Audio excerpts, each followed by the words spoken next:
All right. Hello, everyone. Welcome to Awfully Silly.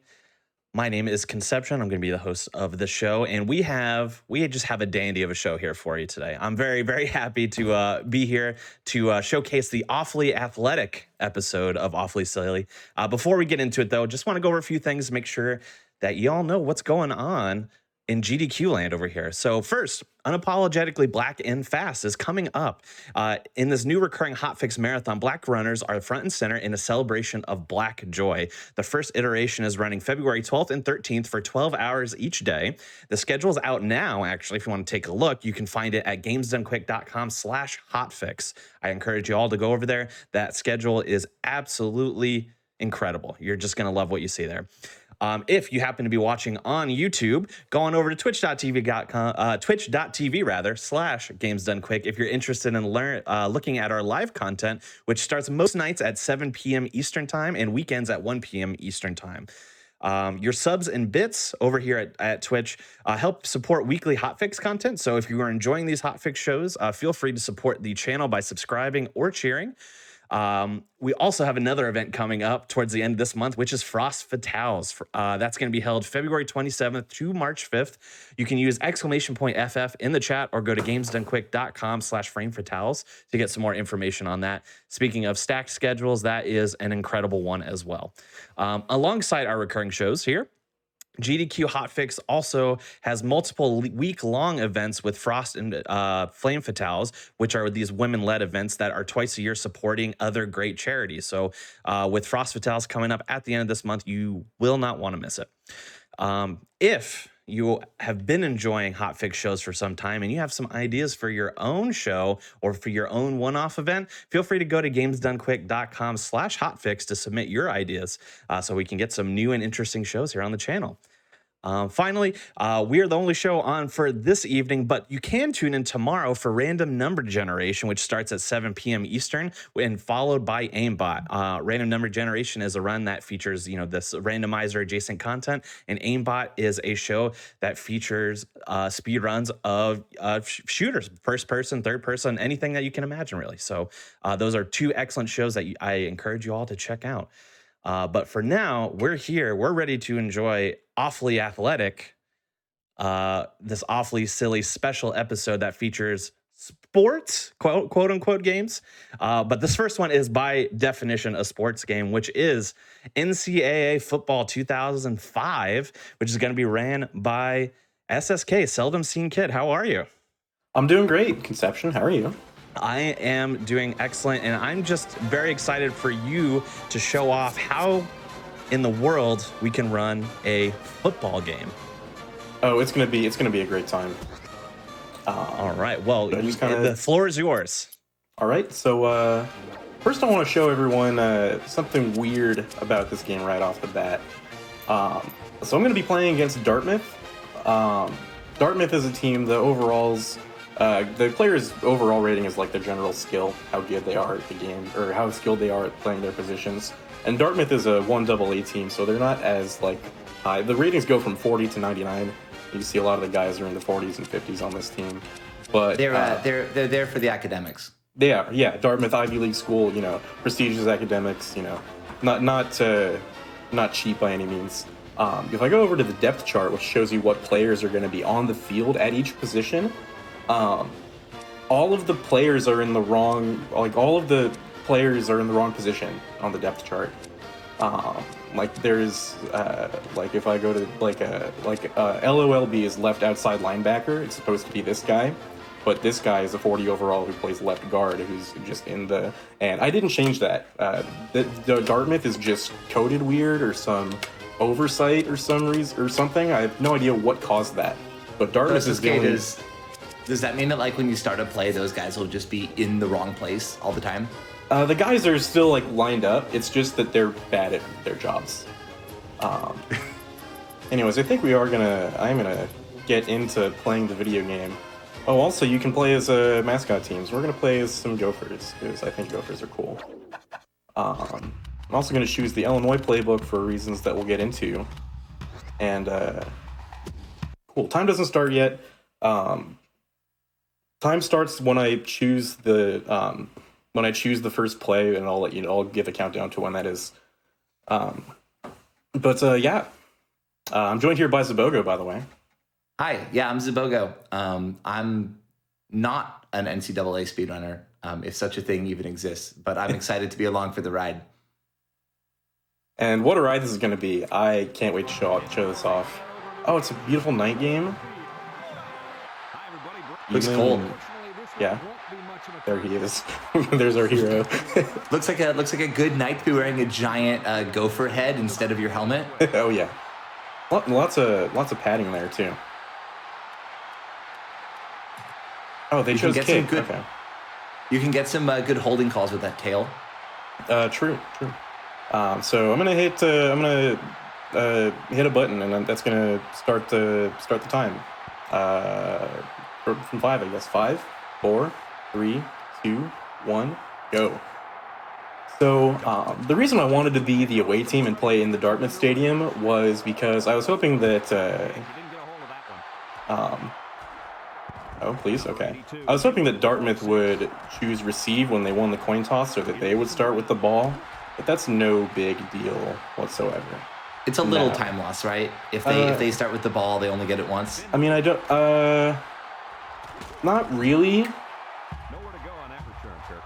It's just like personal preference. It's because that's the more random part of the run, and I'll get into that. But it's nice to get the other teams like RNG out of the way before. So what are these high quality plays you're calling? Yeah, so you saw me field that kickoff, and then you saw me just kind of run around for a while, and you were probably thinking, "Hey, SSK, what's up with that? Why are you like this?" And so why are you like this? And that's a good question. People have been asking me this for years.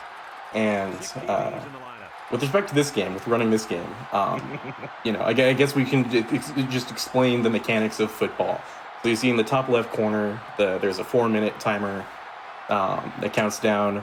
The football game is divided into 5-minute quarters, or 4 quarters, as the name quarter implies. And then there's also a play clock that you'll see. It's kind of in the middle on the right side up there now. So you have some number of seconds to call a play, and then the quarter time, when that expires, the game will run out of time. It'll take you to the quarter break and then to halftime and so on. Yes. So you want that clock to be running all the time, right? You don't want that clock to ever stop. Yes. Now in football, the clock continues to run if you... are tackled inbounds, or if so you as long so as long as this active gopher can make it to the yellow line in 4 tries and doesn't drop the ball and doesn't go out of bounds and doesn't try to throw the ball, that clock will just keep running. So this isn't really a speed run in that we're breaking the game, although we are breaking the game a little bit. This is mostly a speed run of the sport of football itself. We are trying to chew as much clock as possible. This will be very familiar to anyone who's ever watched a Big Ten football game. Mm-hmm. This is kind of just how that conference works. You run up the middle over and over and over again, gaining 3 yards of play in the hopes to make the game as short as possible so you can all get out of the cold and go home. Illinois football fan here, a current Illinois student, University of Illinois. Shouts out to our 2 ranked wins over Minnesota and Penn State by doing exactly that. And I thought we'd bring in the Minnesota Golden Gophers mascot here too. So you've picked a playbook that is run heavy so that you can get access to all of these kind of slow grind up the middle plays, and you're playing against Dartmouth, who are playing the wrong positions, so you can do whatever you want. Yes. Basically, right? Yes. That's. I didn't pick specifically like a run heavy playbook for. I picked the Illinois playbook because it's whenever I play this game, I play as Illinois because I'm an Illinois fan. There's this certain play that I'll show off here in just a second. I'm gonna get this first down and then I'll show off the play that I am referring to. But some plays just kind of break this game's AI, and I'll show that off. Also, something else you might be seeing is whenever the end of a play happens and there's you see a cutscene of just the guys mulling around the field. The clock continues to run during that, but the play clock doesn't.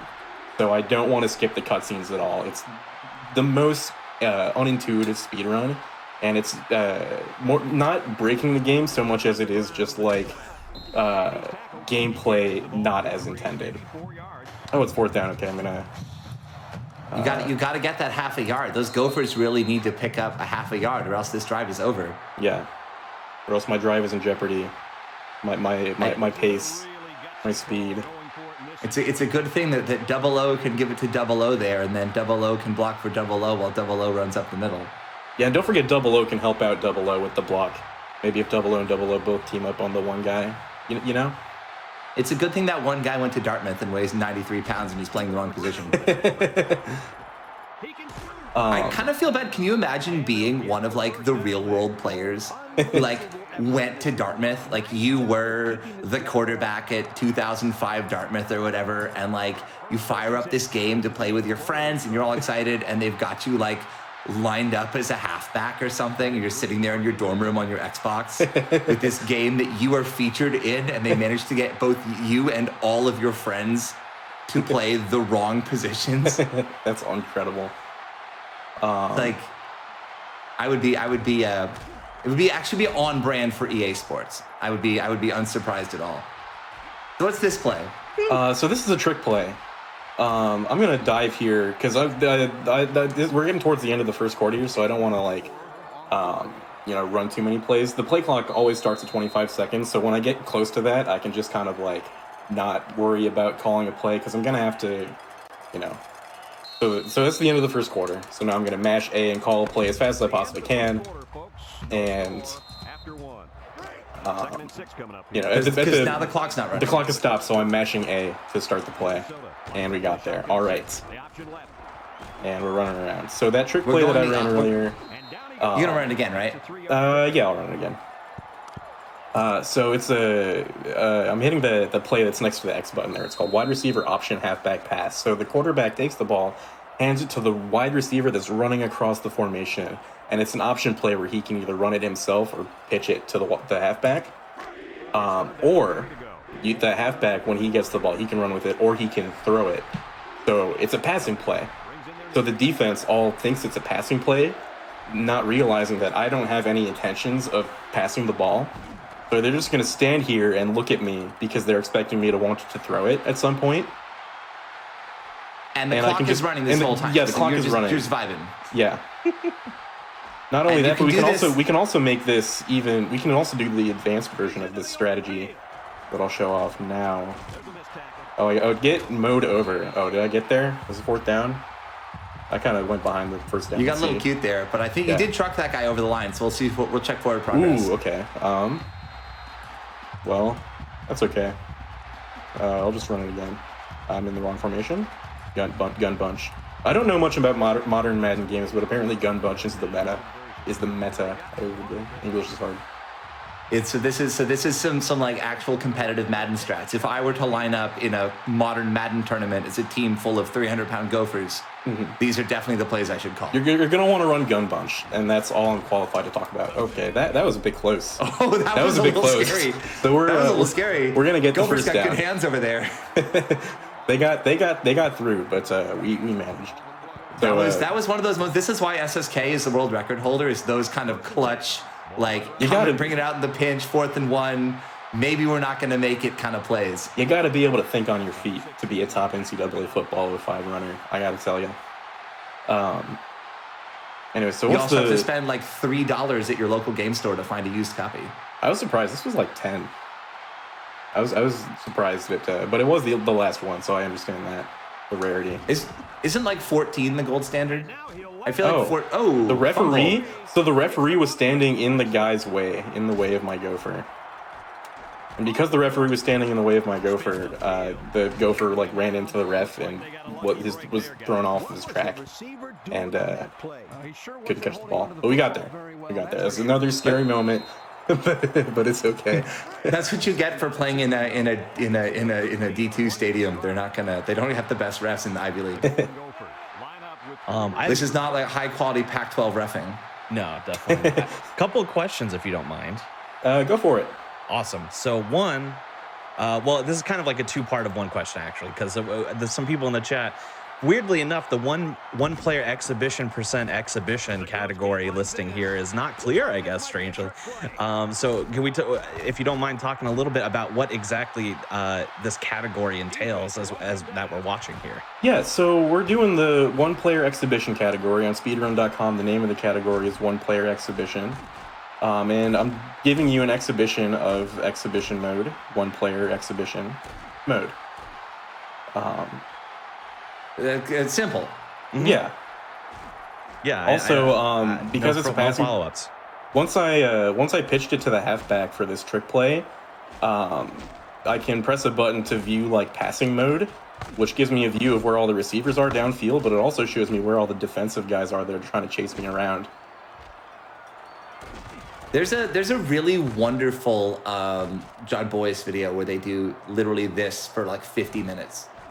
Yeah, shouts out to Secret Base and SB Nation. Oh, they got an injury. So injuries do stop the clock also. For a moment. Injuries, and also when you get a first down, when I get across that yellow line, that stops the clock until I start the next play, until I call the next play. Or obviously if you score. So the worst possible scenario would be accidentally scoring before the half is over. Yeah, I want to score at the end of the game.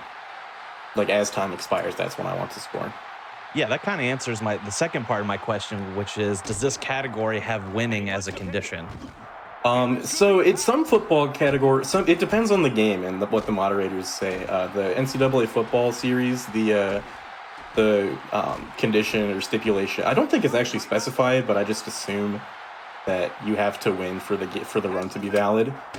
In Madden NFL 2012, which is another game I have the record for, not only does it not say, but there was a run before I submitted my own run that was like accepted onto the leaderboards, and the person lost that game.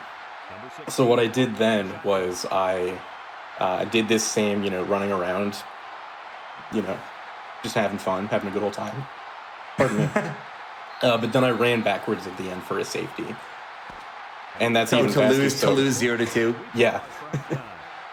That's a good score, by the way. 0-2 is one of those scores that we will never see, and it's sad because again, coming back to John Boyce, like scoregami is important. Mm-hmm.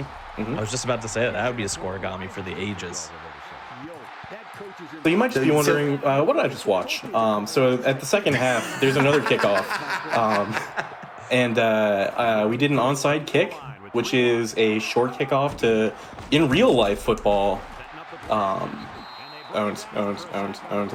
Also, this clock is running, so I'm not going to skip this cutscene here. He's upset. He's not happy.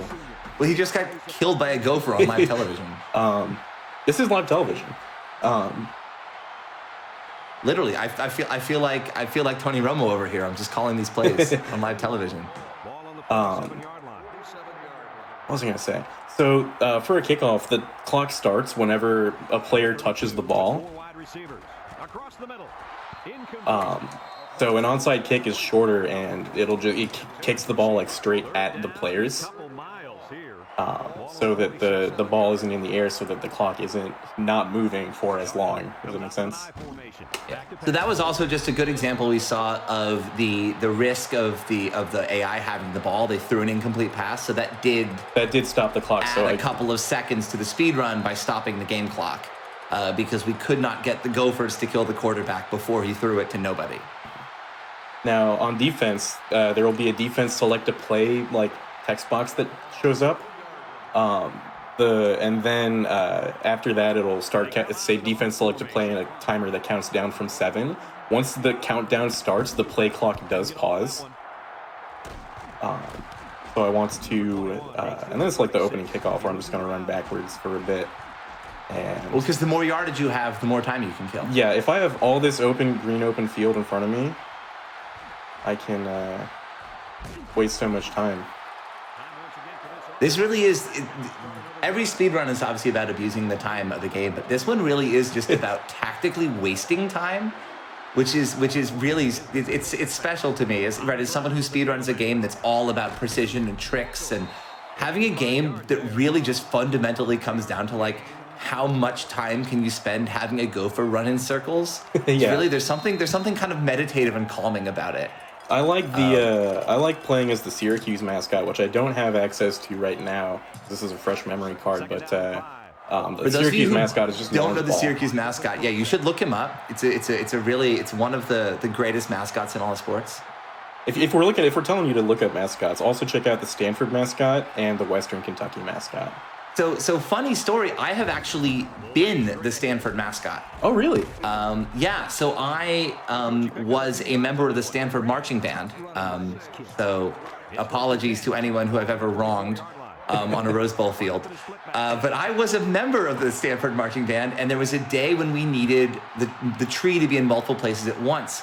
And so I got tapped to be the tree for a local elementary school. So I got to dress up in a spare tree costume and read the Lorax to a bunch of 7-year-olds as the Stanford tree. It's like being a mall Santa, only I was the mall Santa version of the Stanford tree.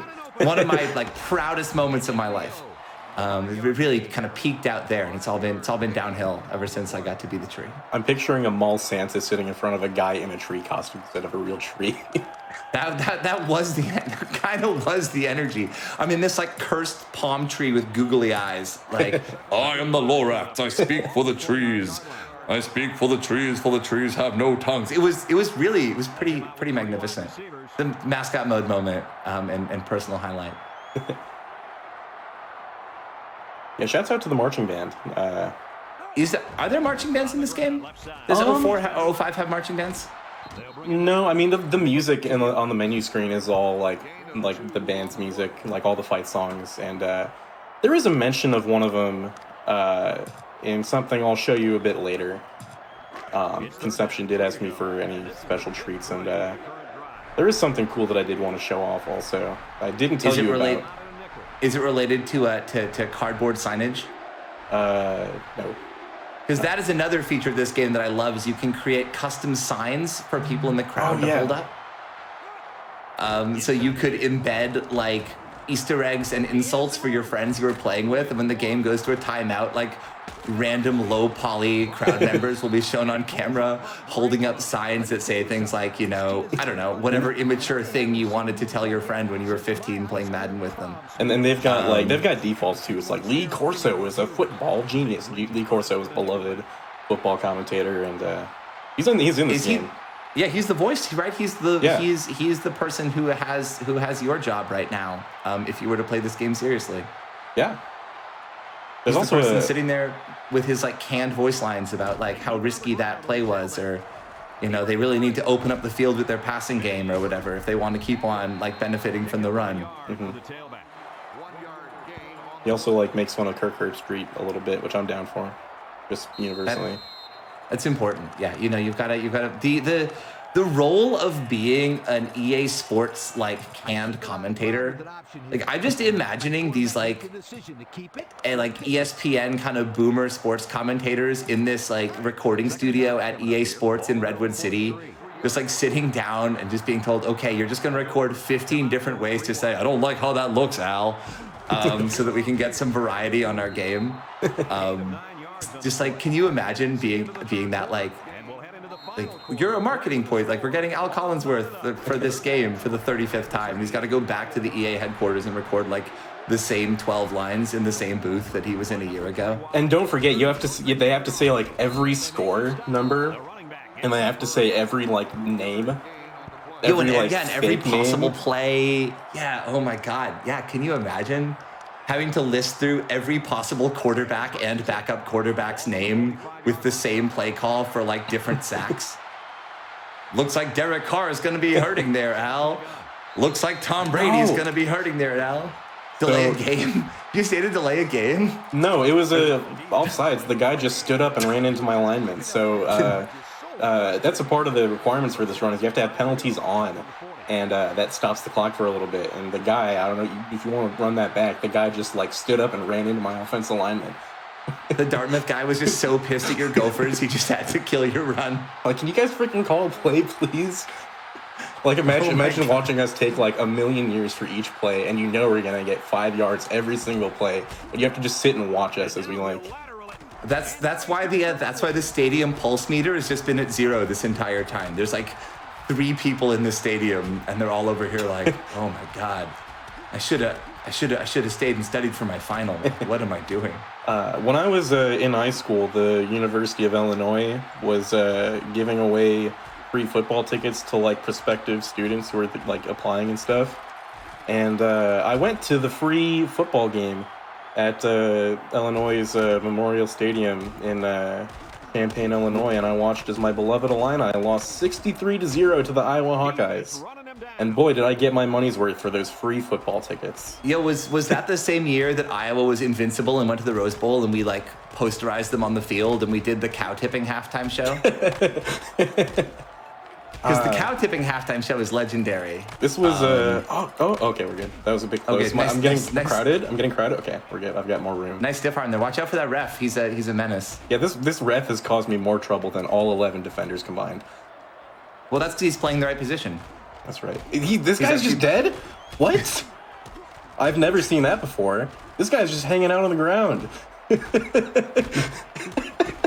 I've never seen that. I've never seen that in any NCAA game. Oh my god. Now we're gonna have to watch the VOD and figure that out, because if you can figure out how to just like make defenders slowly die over the course of the game. Yeah, he's just hanging out.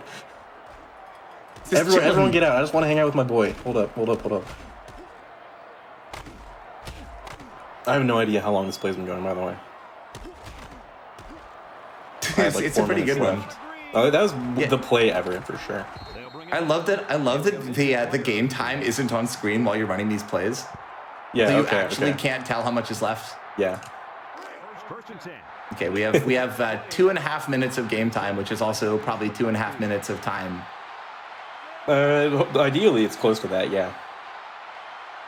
Barring penalties or injuries, the game time will give us, because there's no 2-minute warning in this game, thank God. Yeah.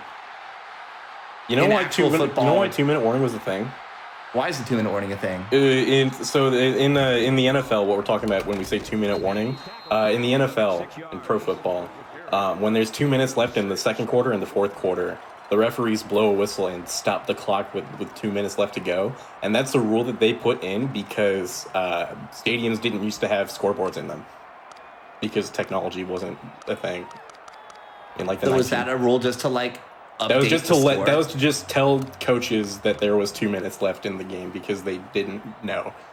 They did not have access. I thought you said like no scoreboard. It was so like the refs could go over and be like, "Hey guys, you're losing 36-12. You might want to step your game up." No, they just didn't have access to the information of how much time was left in the game. Hey, you're gonna. Oh, he got me. Oh, I was so sure. I was cocky. It's also great to get like another 5 minutes of ads in, which is the real reason why it's still a thing. Yeah, that's why they haven't gotten rid of it, is because money is important.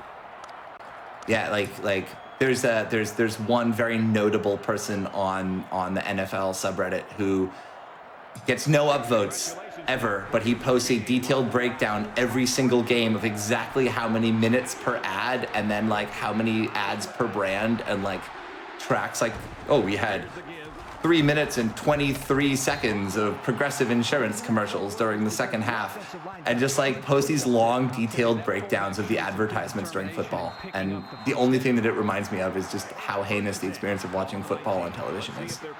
Yeah, football live is the way to go. You get bands. Oh. Yeah, I'm a band nerd myself. I was a former member of the Marching Illini. Good stuff. Same here. What do you play? Yeah. I played the drums. Nice. Yeah. All right, so I'm gonna now kick the field goal. I've got less time on the game clock left. Now time ideally ends sometime when the ball hits the ground, or when kick is good shows up, or when the time runs out. When the game clock hits 0-0? Yeah, when the text says kick is good, when the text says 0. That's probably now. It's not too windy. And time. Oh, he won the game. Yes. That was I was really worried that this sold-out crowd of Dartmouth fans might be disappointed and get to see their team beat these Gophers. When do you get to play a football game? How often do you get to play a football game against the Animal Kingdom? Like at large? Never. Now that the NCAA franchise is dead. That's true. Well, they're bringing it back in like 2023. There's supposed to be a new football game. Are you ready for like high-quality Monsters Inc. style fur physics on the mascots? Oh, I can't wait. I want my tree. I want the Stanford tree. I always want the Stanford tree. Anyway, thank you all for watching that. Yeah, thank you guys for checking that out. I do have, Conception asked me if I had anything else I wanted to show off when he asked me to do this, and I actually do. And I didn't tell Zabogo about this because I thought it'd be really funny. Zeb, if I tell you a football phrase, if I had a phrase such as like the play, what does that mean to you? Oh no. Oh my God. So the play, by the way, his knee was down. His knee was down. Sure. The play is a notable moment in Stanford history where the band ran onto the field before the game was over, and a trombone player, who's actually a friend of mine, got trucked by a Cal wide receiver, and they won. And they should not have won because his knee was down. Sure. I can't believe of all the things you'd show off, you'd throw the play at me, SSK. So this game has a cool feature called Pontiac College Classics, which got to get the brand in there, sponsored by Pontiac. But it's got different historical moments in college football history. They've got the million times Notre Dame was in a game of the century. They've got was that one just called the choke? The choke at Doak. Yeah, because Florida was up like, what was it, 31-3, and they ended up losing. Anyway, so it takes you. I think this would be a fun speedrun category, is playing through all of these. It just puts you into a situation, and you either like get the result that happened in the historical college football game, or you like change history, and like, that's what they say in the line they say is rewrite history. And I think it'd be cool to like try to like win all of these in a row. I haven't done a run of it, but I think that'd be cool. One of them is the play, Stanford vs. Cal 1982. This game will forever be known for one play. To this day, the play is one of the college football's most memorable moments. The 1982 regular season matchup between Cal and Stanford wasn't for the Pac-10 title. It had no national title implications, but it did have a marching band and a 5 lateral last-second kickoff return for a touchdown. Take control and see if you can lead. Take control of Cal and see if you can lead them to victory in the final seconds, this time without the band. So it's going to drop us somewhere in the game. Specifically, it's going to drop us right before Stanford makes the field goal to go ahead with like 8 seconds to go. So what you're going to do here is you're going to take control of Cal and immediately take a knee and restore the timeline, because this is the Nexus moment. Sure. Right here. Something like that. You have to redeem. You have to redeem us all.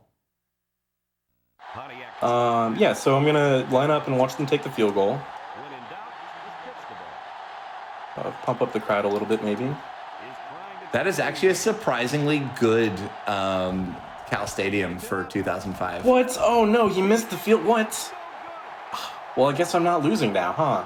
That's weird. Lee Corso is my hero. Lee Corso is my hero. That was that sign I was talking about being able to customize. You gonna take a safety and end it in a tie? No, I gotta win. You take a safety and end it in a tie. No. 1919, this is the way. Oh, that's the end. Oh, I won. Wow. Nice job, Pontiac. End of game summary. SSK, you're dead to me.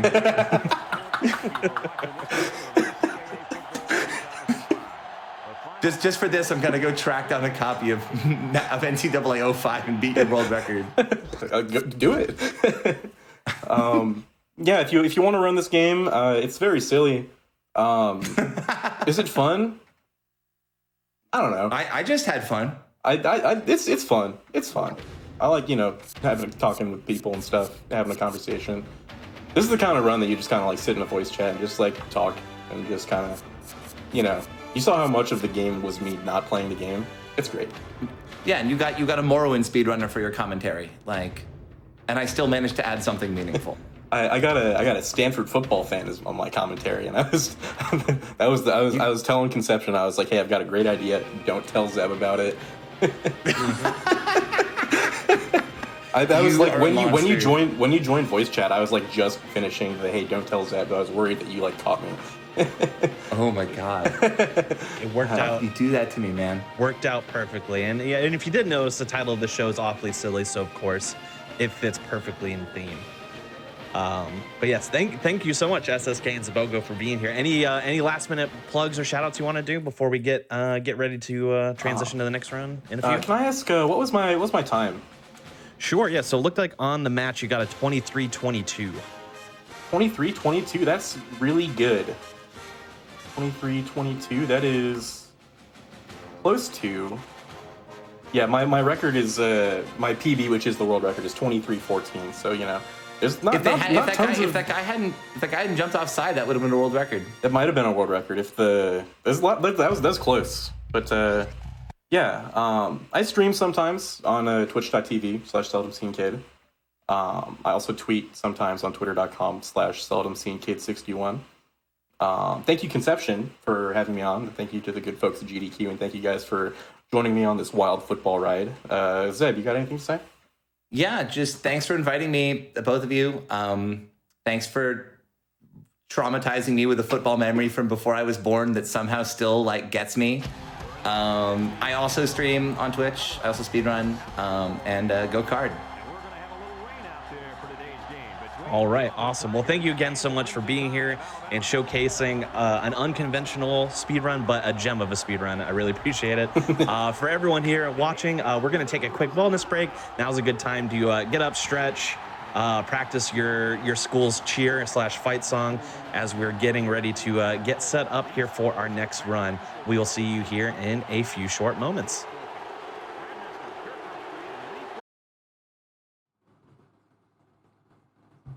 All right, and welcome back to Awfully Silly, the awfully athletic edition. Today we are featuring sports/sports adjacent games, and this one came across my screen as just the perfect way to, encapsulate this show in a modern way, because this next game that we're going to be featuring is Space Jam: A New Legacy: The Game: The Speedrun, and it's going to be put on by Polo King DX here. Polo King, how are you today? I'm doing great. Well, thank you for having me. This is going to be pretty fun. It's just a pleasure to be back at a Games Done Quick event, and this is awesome. Awesome. Yeah. Well, yeah. I mean, I saw this game and I knew it was perfect for what I wanted to do for the show. So whenever you're ready, it is all yours. Awesome. Well, perfect. Well, thank you. And like you said, I'm Polo King DX, and this is I'm also here with my co-host, my commentator, Great Big Eyeball. If you want to introduce yourself. I am his longtime childhood friend. Remember watching the first GDQ with this guy, and it's great to be here to support him for his Space Jam. Yeah, it wasn't the first. I mean, at least I didn't watch the first one, but the first GDQ I watched was in 2012. It might have been the second one. Either way, the first one that we had ever seen was Awesome Games Done. GDQ 2012 was the first one that we'd ever seen, and he messaged me, Eyeball messaged me and said, hey, you've got to check out this Ocarina Time Run. This is crazy. And then my life was never the same. So, thought it was only fair to bring Great Big Eyeball on this journey with me. So, yeah, this is a Space Jam New Legacy, the game, the speed run on hard mode. It is a beat 'em up with some crazy basketball mechanics. You do have the option to be LeBron and Lola. Lola's a little bit slow with her combos. LeBron's punches are a little bit too short. So we're going to go with Bugs Bunny, because it's got these nice long punches and it works really well with the mechanics we're going to use to go fast. That being said, time, I'll point out also the timer's kind of for aesthetic purposes, because we use in-game time for, actual, leaderboard runs and whatnot. But nonetheless, time is when I hit A on this screen here, so I'll count it down and we'll get going in 3, 2, 1, and go. Come on and slam. All right, that screen you saw there, he actually selected a power. For this run, he selected the strength power. As with most beat 'em ups, clearing the screen is the best way to move forward quickly. And the game gets started right off the bat with a gauntlet of enemies. and a serious amount of RNG with these bombs. Yeah, there's some quality RNG with this particular room. There's a lot of bombs that just drop, and when they spawn is RNG, which it'll tell us on the slot machine if we're gonna get some bombs or not. No bombs yet. We've had pretty friendly RNG, and the placement of the bombs is RNG. You're gonna hear RNG a lot throughout this run.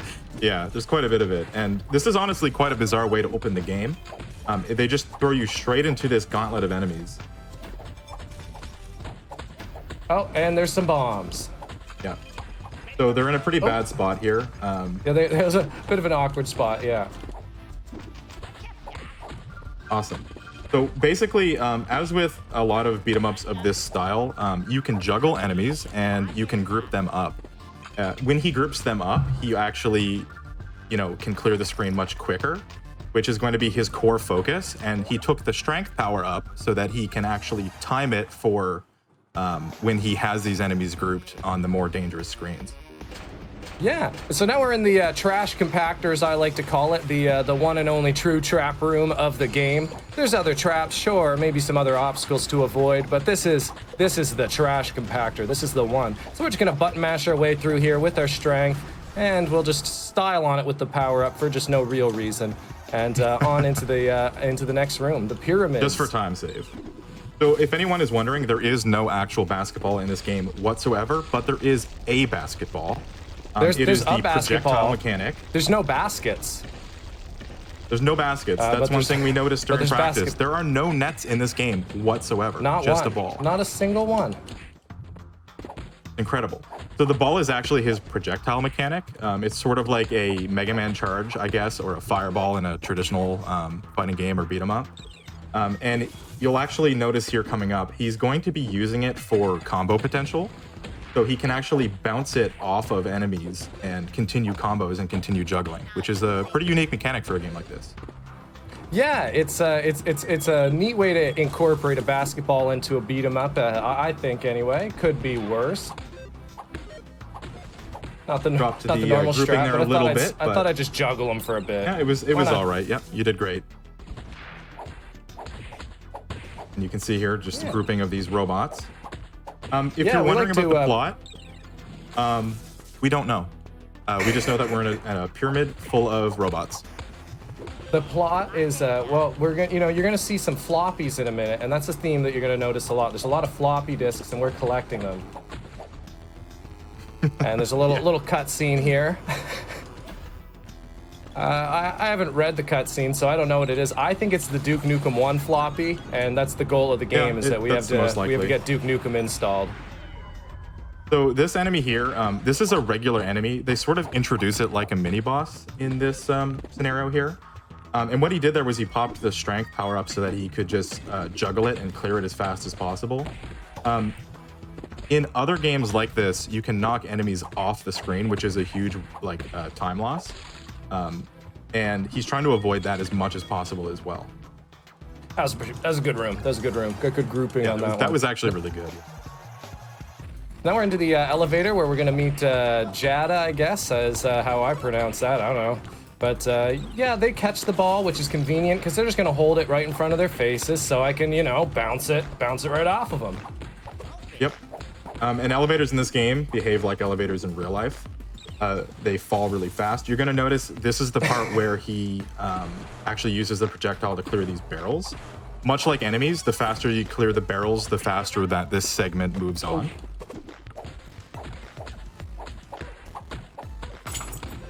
And that's a really good grouping there. I think you got them both. Yeah, that's great. So this elevator segment just sort of escalates. There's going to be 2 and then 3 and then 4 enemies. And he's just trying to keep them as grouped and as crowd controlled as possible throughout this whole thing. And then we get some more barrels. The barrels, if you clear them faster, once you get the last barrel off the screen, the next enemies will spawn. So we want to get right in the face of that, so these enemies, and this get part, right in the face. This part's worthy of the strength power up. So. Oh, that's great grouping right there. Yeah, that's perfect. Did I get them all? Nope. Oh, really? 2 of them? Holy. And also there's no collision on that door for some reason, so they just go flying through, which is particularly strange. But yeah, that's the elevator. And now we're into the archaeology zone. Yeah. We don't know what they're doing down here. I call it the Great Dig. It seems like they're digging for bones or something. There's a mine shaft down here. There's a bunch of frogs. I think this is the introduction of the frog enemy, actually. This is the intro to the Doge. Not to be confused with Doge. They just, they're pretty weak enemies. They can be one hit by a kick attack, so. Yeah, they can stack on you, and that's about the only time that they're trouble. My favorite background of the game, this guy with the little eyes. I'm also a fan of those eyes. Yeah, you would. This enemy here, this is like a vacuum cleaner. It's actually one of the more annoying enemies in the game. It has a very small hitbox, which makes it kind of elusive, and it also has invulnerability frames. So he's just going to clear those as quickly as possible to avoid time loss. Woo. Thankfully, we didn't take a death there. That's all that really matters, because we don't want to die this early. Is that the end game can be? You do have an apple there behind that basket as well. You could get there. There you go. Oh, perfect. That was perfect. Style on him. Perfect. Great job. I assume that's the voice of LeBron saying style points, but I can't tell. Oh, I need the carrot. This run can get out of control. He did a really good job keeping it. We've kind of brought that back quite a bit, yeah. Yeah, that was awesome. So this part here, I'm not sure what's happening. Yeah, it's rocks rocks are falling outside. And they are RNG also where they go, like most things in this game. So this screen doesn't change too much. He is nearing the first boss, which will be the first, I guess, potential sour point of the run, I guess you'd say. Yes. And same thing, just try to avoid enemies going off the screen.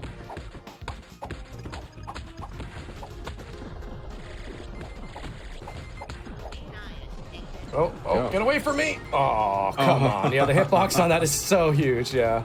Unfortunate. Right. So we're going to have to take some, I guess probably have to be a little careful on this one. Or honestly, I might just be mindlessly aggressive to counter for how low my health is. Let's try that.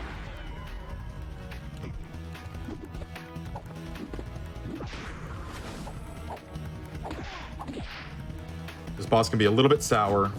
Looks like it's being... he's a bit of a jerk, and if we run out of health, it's a little tricky, but thankfully now we can just kind of power through him. There. Yeah, if we didn't get hit by that last bomb guy, then it would have been a little bit cleaner, but thankfully didn't lose too much time. He was pretty friendly despite the low health going into it.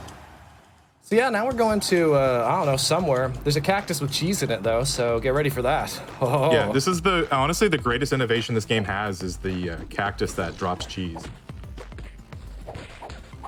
Pretty unique. Yeah, forget about basketball mechanics. It's about we're here for the cheese. All right. Get that vacuum cleaner. Get over here, buddy. He gets iframes after after a combo breaks on him. So he's a bit of a jerk, really. And you'll notice a lot of his movement is based around an attempt to get these enemies grouped. And that was pretty good. So you'll actually want to start paying attention to the backgrounds. Every background in this game has a pretty unique set of visuals. Yeah, this one seems like we're in. I think we're at Bugs Bunny's house. I see a WB tower tilted over in the background, and there's a mailbox that you know, maybe hints where we might be on the next screen. That looks like a McDee's UFO as well. Oh yes, and now we get to meet Jet. So Jet's kind of a jerk. He's a flamethrower-y guy. He likes to walk right off the screen. Did we get him? Oh nope. He's one frame, right. one pixel rather on that health bar. They try to walk away from you as they're a ranged enemy, so they have a tendency to get off the screen, which can be. Yeah, they go for the big kite. Oh, that's okay. You got some. They try to kite you. Yeah, see, they'll walk backwards and get you with that. Thankfully, we've got our power up here. Sometimes when you get hit, just gives you an opportunity because they'll stack up on top of you to try to cheese you, but really they'll just help you. So, and now we're on to the next screen here. This is going pretty good so far, to be honest. Yeah, other than the boss being sour, all your screen clears have been pretty good. And we're actually nearing the second boss now, which he does have a quick kill strategy for, so... Yeah, the second boss is thankfully a little bit less mean than our first boss. First boss is honestly probably the hardest actual boss in the game. This screen is bait because it looks like we're on a basketball court, but there's still no net. Which puzzles me because there's more nets in real basketball than there are balls. Ball? Sure. Court? Sure. Net? No. Yeah. And we have another Donkey Kong barrel section here. The barrels, thankfully, are not RNG where they come from. They will always be the same way. Group up the flamethrower, and then we'll see if you can get these 4 guys here. I'll just pull back a little bit. Hey. Not too bad. There we go. Sweet. Got that little finish kick there, and on to the next one. Now we're gonna battle the white mamba, who is a snaky dude with not a whole lot of troubling patterns, thankfully. So we're gonna throw that ball. We're gonna do a little spin. We're gonna punch him. We're gonna do a little spin. We're gonna punch him. We're gonna do a little. Hey, I said we're gonna do a little spin. There we go. That was awesome. That was great. Just kind of walked right through that hitbox, huh? Also, yeah, the special drains health, so he's actually kind of playing a little bit risky when he does that. Yeah, it's definitely the riskier way to play, but you know, you got to take some risk to be some fast. If we're trying to do a fast. Grilled cheese here. Okay, so now this is when the plot starts to really come together. We're in a museum, and you can see the basketball playing dinosaurs that they dug up. You can see them painted on the walls. There's also quite a few. I love his smile. He has such a big smile. Yeah. He's so happy to be here. There's quite a few references in this area that are complete nonsense to me, but it's pretty interesting. Now here's my question: does WB own the Flintstones? Because there's his clothes up there. It's Fred Flintstone's is his attire. His dress is on the wall. That's what the archaeology dig on the last level was all about. And that's the whole Flintstones family. Was it Velma? Is that her name? Wilma, I think. Wilma. I was close. I was close. I'm glad we have an expert. I was thinking of him yelling at her name. I was like, Velma? No, that's not right. So this part of the game, the screens start to escalate a little bit more. These robots are going to start getting a little bit more extreme. The large 4-armed menaces that were a mini boss earlier are going to start becoming a regular enemy as we near the final boss, and they are all a problem, all of them. So he's going to be trying to group them up with the strength attack for that. Oh, he gave me the kick. Oh, nice. That last one was a real jerk there. He did not want to get in the stack. There he goes. It was still pretty great. Off we go. Yeah, I'm pretty happy with this run so far. This is looking pretty good, to be honest. Don't jinx it. Don't jinx it. I'm gonna. You are known for that. No, just don't take any selfies during my runs, and I won't blow PBs. Okay. A couple more enemies here to group up. They're going to be. Go watch my Blazing Chrome run from AGDQ 2020, and you'll notice I don't point it out, but I totally died taking a selfie during that run. I lost like probably 30 seconds. I think I was 10 seconds behind world records, so that was pretty fun. The selfie was worth it though. It was legitimately worth it. I think I was there for that. I might have been in the audience. You might have been. That was a good one. Yeah. I think it was the last in-person one that we did. Hopefully the world's normal again. That'd be nice. I could be in that selfie in the background. Who knows? You might be. Now I'll go look for you. Last little bit of food there for him. Yeah, this is pretty much the last screen. Crazy. Yeah, so enemies will keep spawning out of the elevator until I clear all of the enemies that spawn regularly. Including this guy. Basically, if he doesn't clear them fast enough, that it can start to overwhelm the whole thing. This is like maybe the fastest you've ever cleared this. It got pretty out of hand in practice. Yeah, it was this one that got out of hand, this screen, but that was super clean. Yeah, wow. We're gonna special that because they're all super low. And you get a bunch of food. Except for him. Yeah, that's true. The nice he can risk vending the machine. health. You can smash a vending machine for free health. Fun fact. Just kidding. Don't try that at home. Do not. I do not endorse smashing vending machines for snacks. Honestly, don't try anything you see in this game at home. It's all right. I don't have any vending machines at home anyway, so I'm good. That's not true. I recommend going to a museum or pyramids. So I have a couple questions. Yes. First of all, that robot has 4 arms and just busted out of the bathroom, and I am curious if you washed all hands. This is also the last screen in the game, so he's going to use the strength to get rid of these enemies. These are run-ending enemies. He has to basically one frame kind of. That was awesome. There we go. That's the hardest screen in the game for sure. If you don't stack them up, they will just do everything awful. Thankfully, we did really good with all of them throughout this run. There's one more though. Can't forget about the last one. This is the final boss. Yeah, this is it. This is it. So this is a traditional hand boss where you damage the hands and then the phases will change. There are 3 phases. There is a very strict damage threshold to move the phase forward, and it's all RNG. So he's trying to get maximum damage here right now without using a strength power up. And it was just too little. If he gives me the hand attack, we can get to the next phase without him having to slam again. Oh, he slammed anyway. Okay. Yep. Okay, cool. So good luck, even though it was the one cycle. And then this phase is just another enemy clearing screen. He just has to move the phase forward by clearing the enemies, and then hitting the floppy deals damage. Time will actually be on the 3rd floppy at the end of this fight, so that will be coming up soon, depending on his... Good. I'm saving the special for the last wave. You might notice I have one. So I figured it'd be better safe than sorry. Save it for the last one so we can get the quick cycle and use it on the last wave. Because the last wave is a bit nightmarish. There's 2 of the flamethrower guys and one of those big guys as well. So it's not friendly. And oh.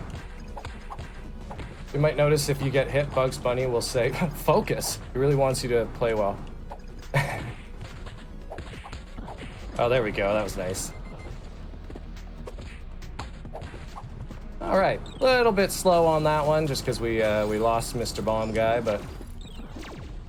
Looking pretty great so far. All right. So this is, we're coming up on the end of the game here. There's that hand attack. The old hand slide. Oh. This will be a very quick cycle here.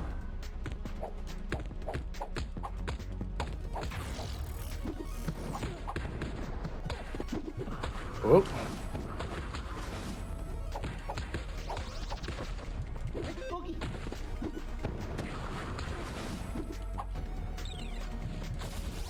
Not normally how I do that, but I figured I would try to go play Fast and Furious. I think there's a flame guy off the screen over there. What's going on? Oh, maybe I got him because he is. Yep, he's okay. I guess that's it. And time is now. Time. I don't know where the fire hit me from. That's strange. The fire. You saw that, right? I assume there's still a flamethrower guy. Wow, cool. Well, yeah. Now we're gonna get to see the official time. Oh, I guess this is our final cutscene. You know, anything's possible with teamwork. One could say it was all in the cards. Anyway, I think this is supposed to be a non-canon prequel to the second movie. I wouldn't know because despite playing this game 150 times, I have never watched the movie, the second one. Of course, it was a pretty great time. I've watched the first one. You know, we're in the Toon Squad. Anyway, let's see what our time is. Hey! World record for this category was 2015, which we've got a nice new world record. I am pretty much the only person who runs this category, I'll be entirely honest, but hey, sub 19. world record. So that's fun. That's cool. Excellent. Well, yeah. No, this was Space Jam. And did you have anything that you wanted to say there, Great Big Eyeball? Great Big Eyeball? I can't hear you for some reason. Oh, that's strange. I lost you. Oh. Well. Uh-oh. Well, oh golly. Well, anyway, my thing's going to heck, but I just wanted to, thank you guys for. Oh, there we go. So yeah, thank you guys for watching. This has been a blast, a treat even. I'm not sure why I can't hear anybody. Yeah, that was a really great run. He did get a world record. Thank you guys. Oh, you got a world record. Oh, and you can get me on Polo King DX on Twitch. Wait, I can't hear anything. anything. He dropped from the Discord call. So that was a little confusing at the end there, but. Wow! Congrats. It was very strange. Not sure what happened. I didn't hear what Polo might have said at the end there. Hopefully, it's not coming through at all at the same time. Yeah, but that's strange. Hopefully, they got some shout outs in there. Congrats on the world record. Anything you want to shout out there, Great Big Eyeball? Oh, well, that's weird. Well, yeah. Go check my out Discord Polo King DX. He speedruns a variety of games and is pretty competent. I stream on Twitch very rarely. Just Great Big Eyeball. Also a variety of world record attempts and random stuff, but not very often. Thank you guys. Appreciate it. Yeah, it was an honor to support my buddy. And it sucks he dropped from the call, so I can't tell him. But it was a great run, and it was a lot of fun. Yes, it sure was. Yeah, congrats again to Polo King on the world record for Space Jam, the Legacy, the game, the speedrun, any % hard mode. Incredible stuff. If you want to stick around for some more incredible athletic, quote unquote, based speedruns, you'll want to see what we have coming up next for you. But for right now, we are going to take a little bit of a wellness break here. Go ahead and stretch. Go ahead and slam if you'd like to do that, whatever you need to do on this little break. But we will see you again here in just a few short minutes with our next run. Cool. Thank you so much. Squad.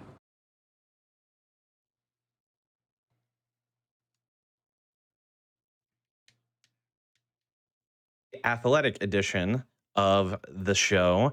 Gonna go over a couple announcements here just because it's been a few minutes since we started the show here. So first and foremost, Unapologetically Black and Fast is coming up. That was a mouthful for me. That is coming up. It is a new recurring hotfix marathon which features black runners. They're the front and center in celebration of Black Joy. So the first iteration is going to be February 12th and 13th for 12 hours a day, and the schedule is out now. You can find it at gamesdonequick.com/hotfix. You'll actually be able to see our next runner on that schedule, but we'll get there when we get there.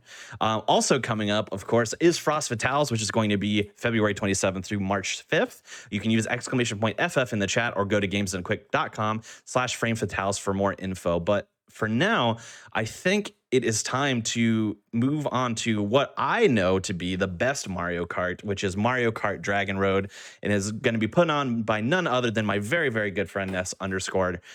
And Ness, I think it's your turn. Go ahead and take it away. Thank you, my good friend Conception. As of like today, Conception in the VC. Yes, that's true. Yeah. So if you don't recognize the iconic name Mario Kart Dragon Road, one, I envy you. Yeah, consider yourself lucky. For two, this is just like a custom track pack for Mario Kart Wii. It was released pretty early on, but it did a lot of stuff. It was, dare I say, advanced for the time. That time was 11 years ago, but it was advanced. I'm just gonna reset my Wii so I can show you guys the incredible experience of the title screen of this game. You'll know what we're getting ourselves into here. This is the title screen. I love this. This is my favorite. The mismatched circle. This is incredible. This is incredible. I'm gonna get back into it, but vibing. Yeah. I've never seen that title screen before, but thank you for showing it to me. And it was the most important part of the run. Yes. Also making sure that my rules are right. Okay, cool, they are. Yeah, so I'm gonna be playing this on 150cc. I'm gonna be using Daisy with the mock bike. Kind of meta, if you know what that means. If you don't know, basically, I'm gonna be a gamer. We all know what that means, hopefully. I'm gonna be going through all the Nitro tracks. My good friend Piner is in the call, giving me emotional support. Yeah, or emotional unsupport occasionally, I think. Yeah, every time I play this, which isn't very often, they always make fun of me, and honestly, I deserve it. Yeah. But yeah, I assume we're all good. Oh my, I was holding the wrong button to start my timer. But yeah, this is where the time's gonna start. Just get ready. That's all I'm gonna say. You may want to look away if you don't like bad video games. This is gonna be a mistake for the next hour. But yeah, the countdown, you know, gonna start in 3, 4, 5, 2, 1, -1, -2. Ready, set, go. Let's go. BetTech loved that. So anyways, this is Luigi Circuit, as you can obviously tell. Yep. There's a wall and a road. Yep, this is the first track, Luigi Island. This is, honestly, most of the tracks in this are just drifting and wheeling. There's okay. Not getting hit by CPUs is a big one too, because when you get hit by CPUs, since this is the Mario Kart re-engine, yeah, you can wheelie, whenever you get hit by CPUs while you're wheeling, you like stutter for a second, and it's very slow, and I don't want that to happen. But as long as I'm front running, it won't matter. And hopefully I will be front running the whole time. Oh, that was the wrong way. I can actually go for like a funny little grass corner cut through both of those corners, actually. There's a lot more tech than there should be in this. But yeah, there isn't really that much. It's a lot of long straightaways. And you might notice there's no items. Oh yeah, there's no items. Items make this painful. And this is already pretty painful. Might also notice there are no assets. Basically. Yeah, that too, yeah. There's actually tracks with assets, believe it or not. This is kind of in the middle of the road, I'd say, for assets. This is the middle, okay. All right. Yeah, it gets worse sometimes. Yeah, it gets worse sometimes. Some of the tracks actually look like good. Like the forest, the dark forest based on Paper Mario, I think, looks really good. But that's like the only one. Yeah, that's like the only one. There's only like, I can probably count on one hand the tracks that like have and should stay in CTGP today. Most of them I don't want to see ever again. That's all I'm gonna say. Because like there are like an amount of these tracks that you might recognize in CTGP. Emphasis on might recognize, because some of them are heavily changed, honestly, for the better.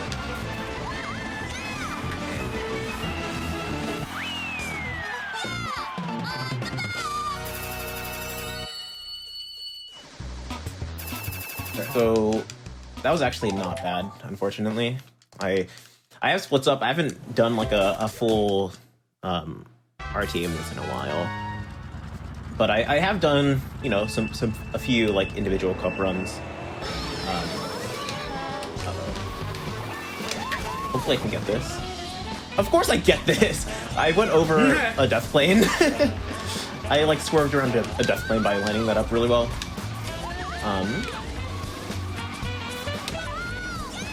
Let's see if I can. Okay. Yeah, sometimes you can just like go over that corner and it will just fling you out and you have no control over it. Honestly, that happens a lot in this game where it just flings you, or there's an invisible wall that like cuts your drift. Yeah. That gets really fun in the funny pyramid level. They don't have to know about the funny pyramid level. The funny pyramid level is so fun. It's so cool. It's not fun.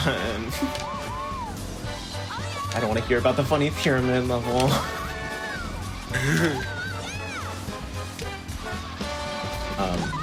But yeah, so that's the track. It's pretty straightforward.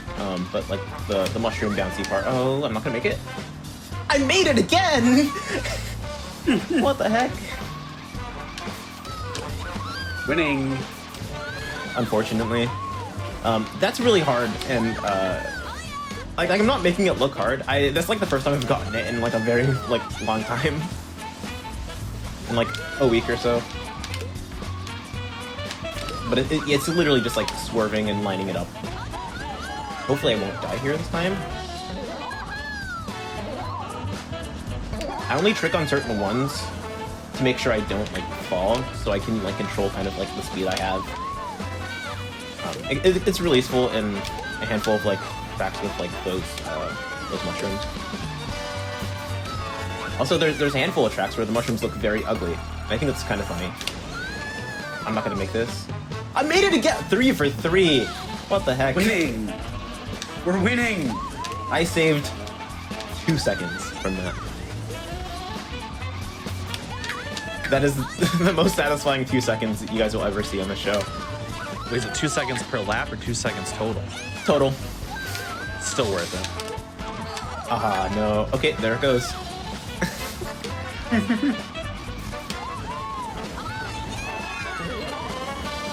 Hopefully I won't fall here. There we go.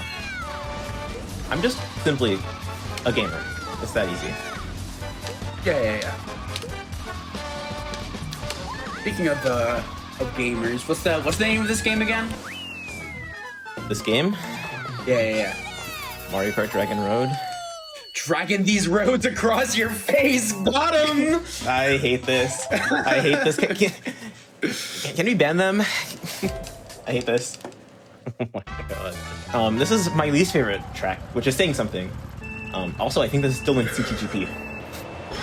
This is Mushroom Peaks. Also, the last one was Sunset Forest. I kind of took that a little bit too sharp.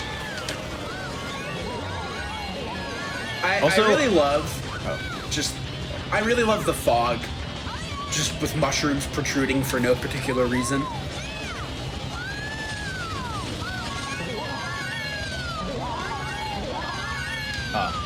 So the goal is to just try and get a little bit, so it spawns me at the checkpoint, and I was like 1 off.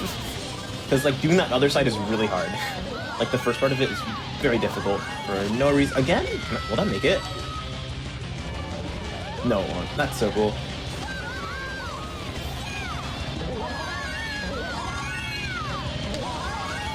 Please, no! I just want to make it! Yeah, mushrooms don't play nice. Just ever.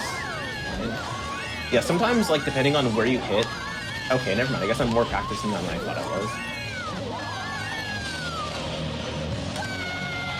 I don't even have to say what just happened there. Mario Kart Dragon Road. Ladies, gentlemen, and bees. I'm gonna go for something really cool, and if I miss it, I'm not gonna mention that I missed it. Okay, that's very cool because it saves maybe a second because I don't go into the air. That's it. That's the strat. I'm gonna go for it every time, and if I like miss it, it like loses a lot more times than it's actually worth. But it's funny. We're not playing a game because it's funny. What's the point? Also, because I'm a regular viewer of my good friend Conception SR's show. Oh, not even SR anymore. I forgot. Because I'm a regular viewer, I'm gonna take your job a little bit because there isn't a lot happening here other than just me crying because this track is painful. I know eventually there's supposed to be a point where you ask, you know, is the game off or silly or both? I want you to answer that for me. I'm actually questioning why it's even on this show because I only see A+ design. Personally. I guess you are a connoisseur. I am a connoisseur. No, this clearly falls under the awful umbrella, which is exactly why it was included. And it is sports adjacent. It counts like racing karts is sports adjacent. I count it. So, yeah, like NASCAR. Yeah, exactly. At least I made it without falling this time. I'm making up all my time, it's fine. Oh, also, one Mario Kart mechanic I will mention. The way I'm kind of holding my controller, because I'm using a GameCube controller right now. When I'm doing wheelies, I'm pretty much doing like all my like small micro adjustments with my pointer finger. And I'm kind of just mashing the up button. on the D-pad. Okay, I was scared about that. It's a trick. Yeah, so I'm mashing the button with my pointer finger. I'm kind of like cloud gripping. Oh no, my swag. There we go. No, your swag. I recovered it. Let's go. Yeah, you notice there that Ness is just ramming into the wall to kind of force Daisy down earlier. It works. It's fast. It's efficient. No. Monkey Ball wouldn't treat me like that. I would have gotten that edge flip. I would have made it. For real, you would have bounced up and forward and lost only 1 second instead of 3. Every fall on this track just like is very painful, and I want the track to end. It's like a 6-minute track, like the longest one in this run. It's also very unfortunate that just like it's so easy to fall because like nothing lines up properly. I guess like beta testing as a concept wasn't developed until, you know, maybe 2014, 2015. I suppose. But who knows? Maybe it used to crash. I can say at least the sack doesn't crash. That is true. I've never seen Dragon Road crash. That is the one thing I have seen it not do. All right, so get ready for the crash. Yeah. I hope. It'd be really funny, I think. It'd be really funny, yeah. I honestly wouldn't even be mad. I hope it crashes on the pyramid level so you have to play it twice. I would just skip it. I want everyone to know how much I despise that level. No. And there's a reason I keep bringing it up. It's impressive. I just want you to know I learned how to play that level twice. I learned how to play it normally, then I learned how to play it blindfolded. That's all I'll say.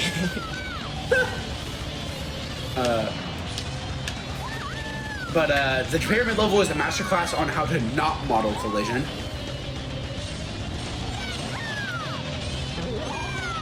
Okay, I'm fine. Living? I'm winning. I'm winning right now. Winning. Now, is it a requirement of the speedrun that you have to win each race? No, thankfully. Have you ever lost? Yes. I don't want to talk about it. Do we have a chance to see you lose any one of these races today? Yes. Yes. That's what I was hoping you would say. So, remember when we said it gets worse with the assets? Here you go. I will give this track. Yeah, I'll be fair. This is a super circuit track. Also, no item shortcut. I just jump at the right time, and I don't need a mushroom for that. Those exist. Not like you get one anyways. Yeah.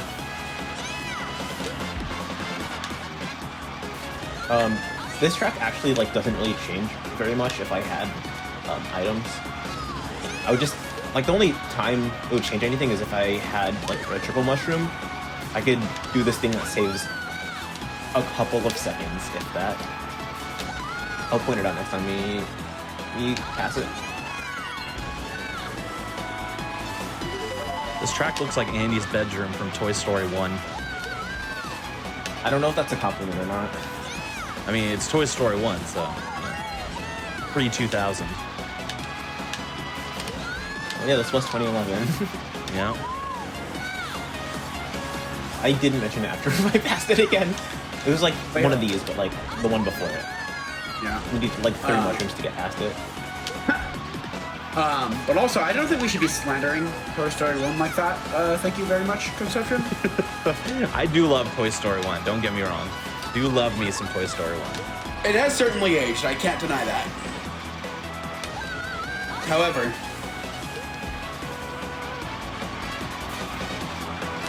there'll be no further slander on the show, I can promise you. thank you. Finally, my speed game is safe. That Helix13_ in the chat. The raid. What the heck? I love them. They're so cool and awesome and attractive. off-roading. That was intentional. Also, yeah. So in Mario Kart, I'm gonna be, a little bit informative right now. There's this whenever you like trigger a drift, you could like change the angle of the drift depending on how like far to the side that you're like holding the control stick. And to line it up, I use like the notches on the GameCube. It's very like weird to like use a notch controller for that, but I mean it works. But it's more like, at least I've played more like Mario Kart Deluxe, and I know kind of like a lot of like the speed lines for that game. It comes more into play there than it does in here. I just kind of like pull it and hope I like timed it right. Sometimes I go neutral.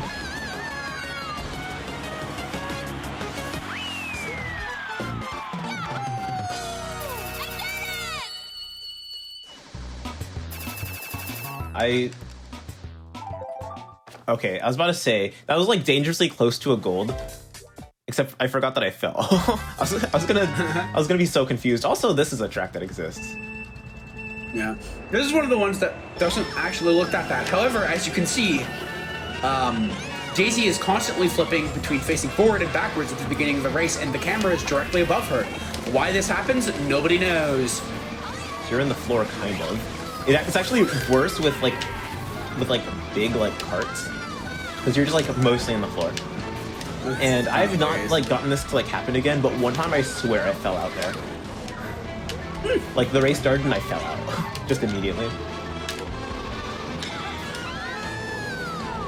Also, there's like invisible walls there, and you could just like hit one and fall into the water, and it's really unfortunate. Oh, also, I want to tell the story of like my PB in this game. What little story that there is. I did a marathon run of this in like 2018. What marathon run except this, I have no idea. I have no idea. I don't know where the VOD was. I don't remember what marathon it was. But I ended up with a 58-minute time, and that was the only sub 1 I've ever gotten in this game. And it just like went away, I guess. That was literally the only sub 1 I got in this game, and I only remembered it because I was like trying to find the download link for this, because I needed to re-download it for this show. And I found a screenshot of my splits from 2018 that I sent to someone who also unfortunately played this game.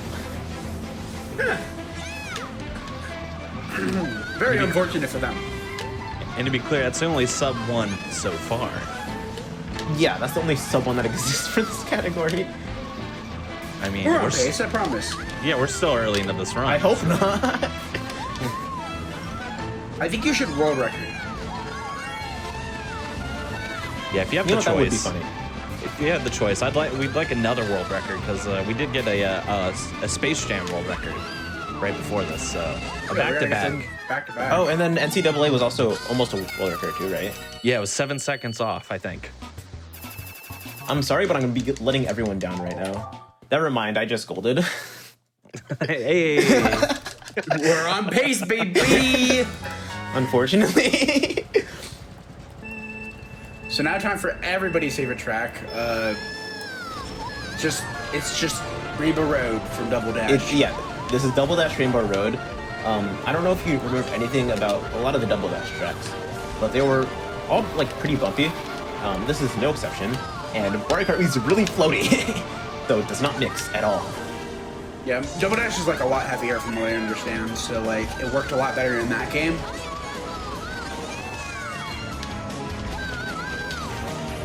I'm not drifting here because it's really scary, and I don't like drifting here.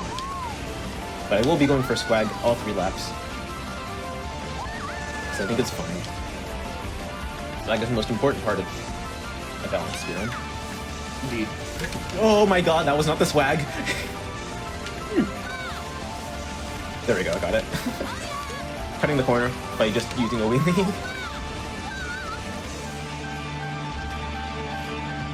And don't worry, if you're a big Toho music fan, this is not the only time we'll be hearing Toho music this room. There's like 6 tracks with like Toho music. It's really funny.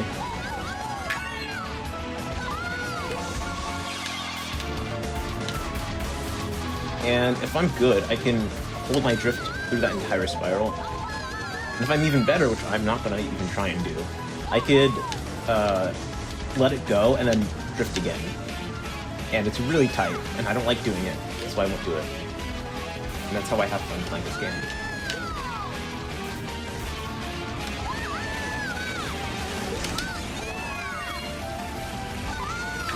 Also, on these like long pads, I just mash like the D-pad, just because sometimes it will give me a trick early, and I'll get airtime, and I'll just skip the rest of the ramp if it's faster, because I'll get less air. Don't ask me why that happens. I don't know why that happens. Cool game. Something like that. I don't know if I believe you, but I think you should. Got the swag again.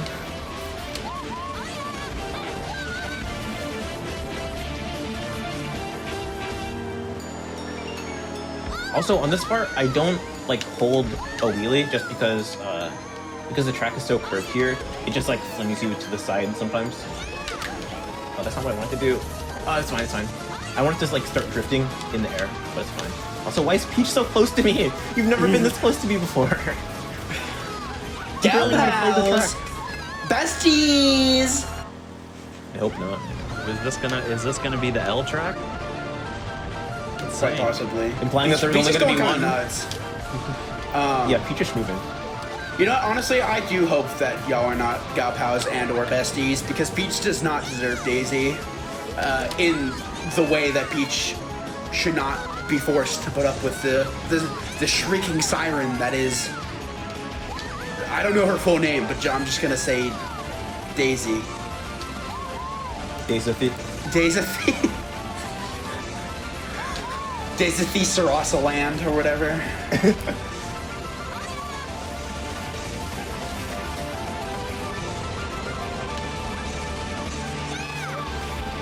Okay, got the swag. I'm making up time on Peach. Let's go! The overtake. This is like NASCAR, but like more interesting. That depends on who you ask, I think. I'm sorry, but I'm an F1 boy. F1 is pretty cool. F1 is pod. Can we run a poll? Can we like run like Mario Kart versus like F1 versus like NASCAR?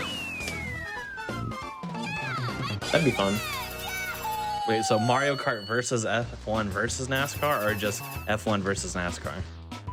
All three. Okay. I don't want to like alarm anyone, but I just golded again because I didn't fall off a single time when I got most of everything. Let's go. It's like my... Don't hit me! Don't hit me! Don't hit me! Everyone hit me. This sucks. Okay, but yeah, this is one of my favorite tracks to play, just because it's just timing drifts and like lining them up right. It's very fun. I want everybody to know that I clapped wildly into the mic to simulate me slapping Ness. However, my noise cancellation cut it out, and I don't want to bother with dealing with that right now. So there's your bit. Okay.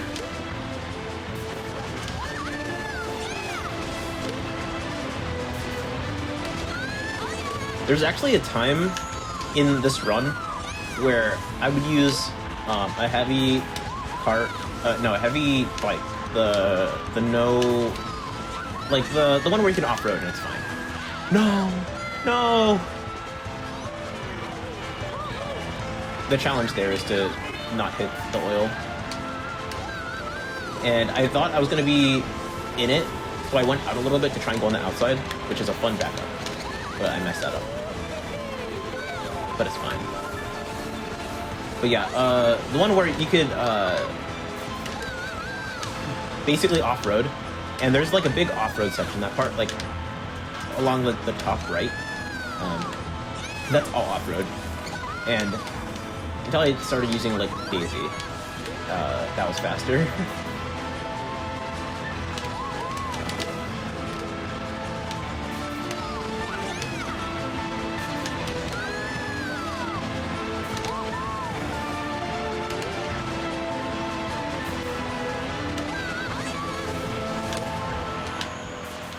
I'm tense right now. I want everyone to know that.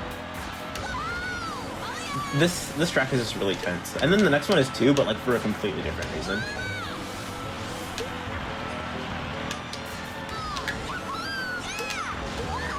No! I forgot that I fell, so the cycle's gonna be like that. I haven't had to deal with that in so long. I'm so surprised I didn't fall.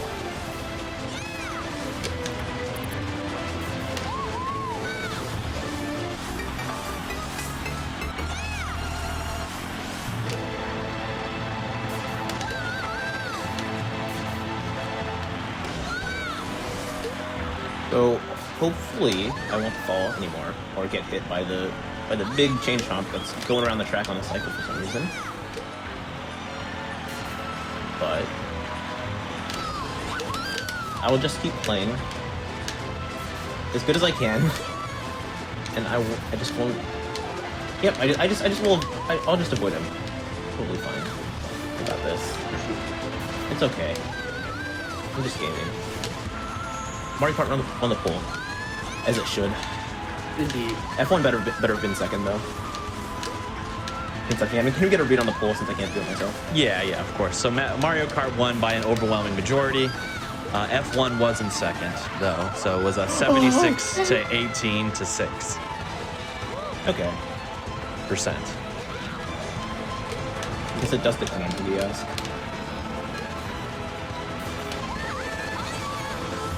I can't believe people voted NASCAR above Mario Kart. That's wild to me. Yeah, there was at least 6 people. 6% of people that voted. Actually, coincidentally, it was 6 people, as it turns out. Okay.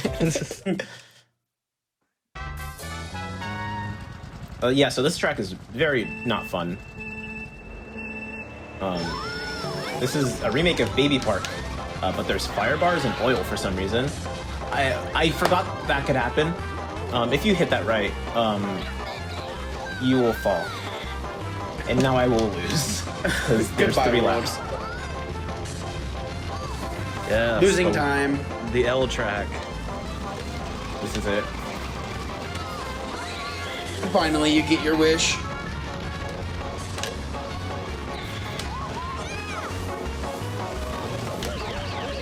Oh no! At least it's not gonna be 12. That's fine.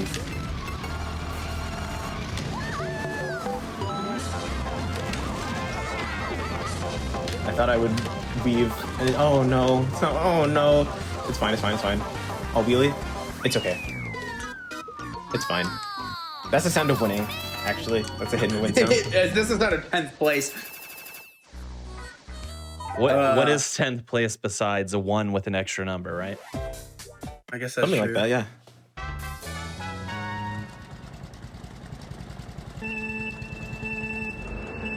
Yeah.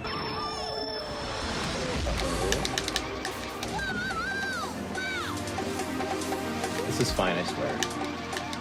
You can stay in place and build up a mini turbo. It's not much better unless you burn out like that. I didn't want to burn out. Yeah. Remember when we had assets for a few levels? I hope you enjoyed that. It's penguins. They're penguins. Penguins are hype. Oh, I was terrified. Something funny can happen here. I'm gonna farm it. Oh, it kind of happened, but I was too close to the wall. If you hit the wall a certain way, when you hit the ground, you will just fling backwards. Not sure why, but yeah, that's a thing. So are you in first place? Oh, no, oh my! That was a save. That was quite the save. Okay. I had such a high and such a low. That was pain.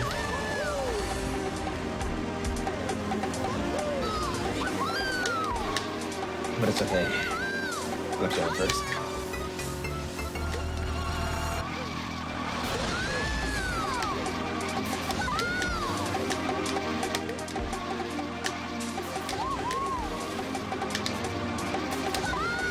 Okay.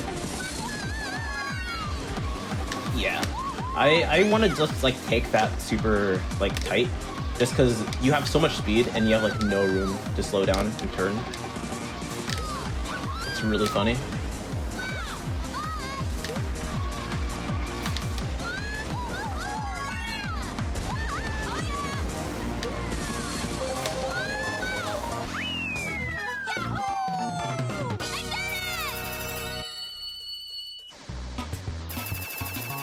Yeah, I could do that.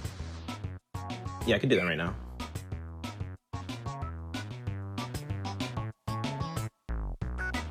Yeah, that's fine. Let me do that then. If it's gonna go down for a second here, but we'll have it right back up. Just adjusting the resolution settings to hopefully cut down on the lag.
Yeah. Oh yeah, I have those up. Okay. Don't know why it's dropping so much.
Okay.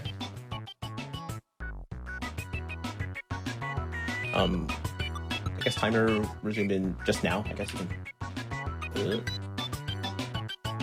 cancel. Unpause now. I'll just go ahead and do that.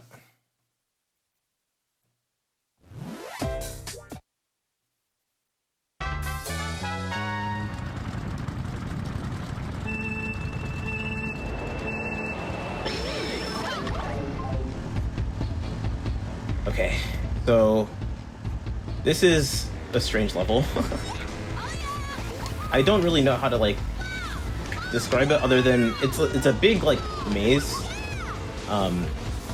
and the path you have to take each lap changes every time, and it's really long and it's kind of confusing if you've never played it before. But I kind of just take the path that gives me a bunch of mini turbos that can go really fast.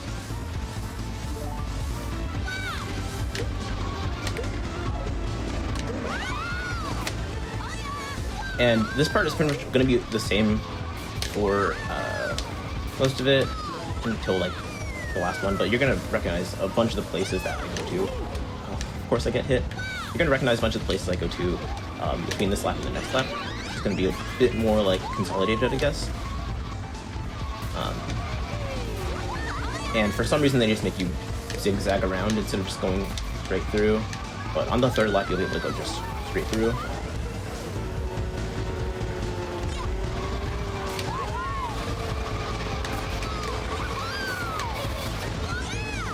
So I don't want to like take these corners super sharp just because I don't know why these corners are like the meanest in the game, just for some reason. Of course I get hit again by Luigi.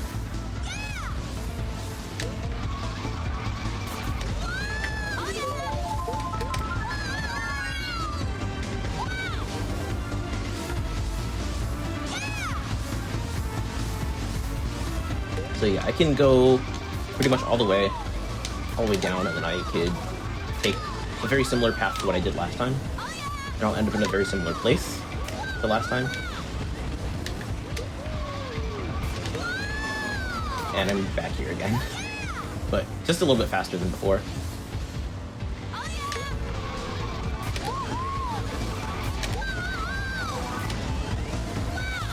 And that first wall is down, so now I only have to zigzag a little bit.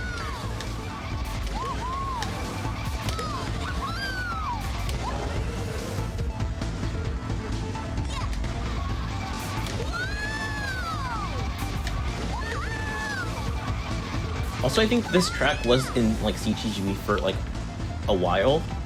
I don't know how long, but I know for many updates it was in there, and then suddenly it wasn't in there, I think. That acronym you keep using as a Mario Kart novice, could you tell me what that means? Yeah, CTGP is just like the main like hack everyone plays. It's called Custom Track Grand Prix. It has like 216 tracks in it, if you can believe that. And it has like a bunch of different like mods too. Like it has an item rain mode, which is very silly. Hint, hint, nudge, nudge. There's so much to do that. There can be item boxes, but items also just rain from the sky. And I know on like some bigger tracks it like lags sometimes. It's really funny.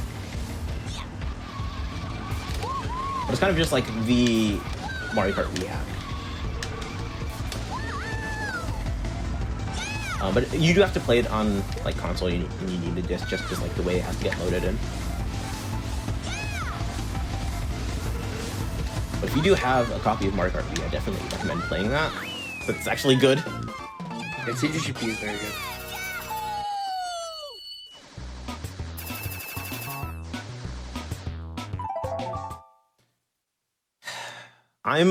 I have really unfortunate news right now.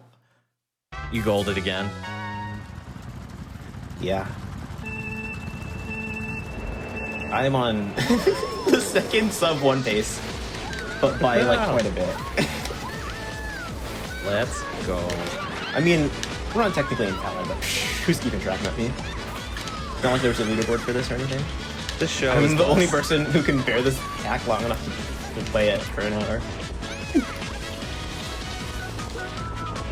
It's actually really funny because in the retro tracks, the only reason why I don't play it, it's actually like substantially longer. Like if I submitted that instead, it would have been like the 120 estimate.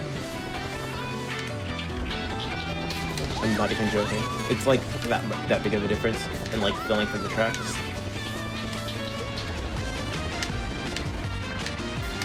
Also, the Banana Blitz music. Shout out to Super Monkey Ball. I do speedrun those games. Those are good games, and Ness actually cares about being good at them. Okay, at least a little bit. At least a little bit. Actually, it's really funny. Whenever I do this for marathons, I always give like the people running it like the option to do like a bid war, and the bid war is always between Daisy and Peach, just because like their stats are really similar. I think the biggest like stat difference is just like top speed, is very slightly off. Peach is very slightly slower, but I think it's a fun bid war. But I just want to play Daisy because I'm a meta user. Oh yeah, we love Daisy. Now, based off of what you just said. Okay, well, fair enough. Based off of what I'm just gonna play both sides because I have no skin in the game. So, who's slowest in the game? Based off of that, probably one of the babies, honestly, just because you can't really do anything interesting like snake or anything, or walk for that. Items are so infrequent on all these tracks that like they can't even like get like mushrooms or anything to just like give them an edge. And they're so slow, and it's just gonna be super amplified because there's so much like there's so many straightaways.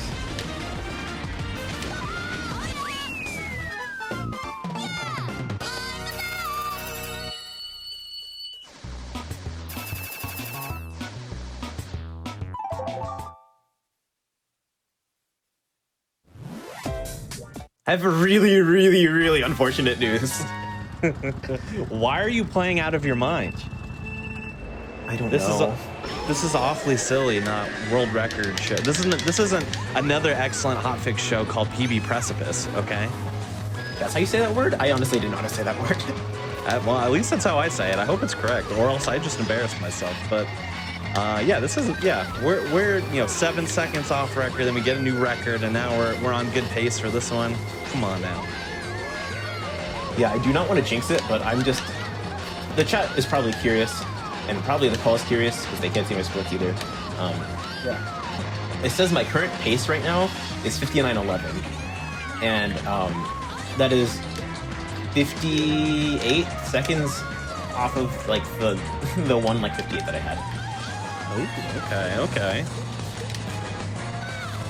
That's not best possible time, that's current pace. Yes, which can go up or down. Maybe, Tess keeps playing out of their mind.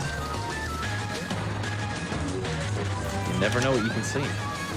But yeah, this track is like the one from 2 ago. It makes you go on different paths each lap based on that big floor with a very stretched texture that goes down.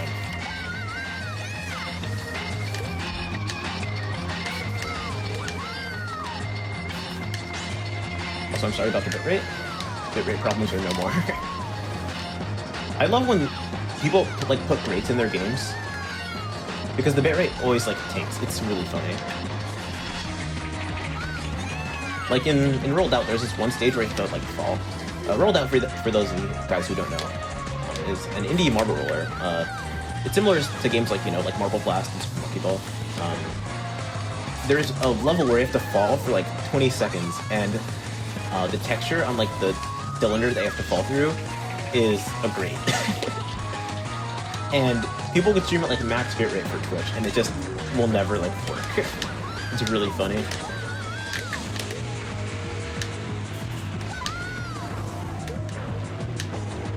Real good. Piner knows all about Rolled Out here. Yeah. I was just wondering how long it was going to take to get a marble roller mention in this run, and turns out it's about 39 minutes. So I mentioned Super Monkey Ball way earlier, I think. Oh, you probably did. on the music thing. Oh, that's right. I'm just so used to talking to you that when marble rollers are mentioned, I'm just yeah, obviously, because this is Ness _ I'm talking to. Yeah. Acclaimed moderator for many Super Monkey Ball games in the Super Monkey Ball series, and also Paper Ball.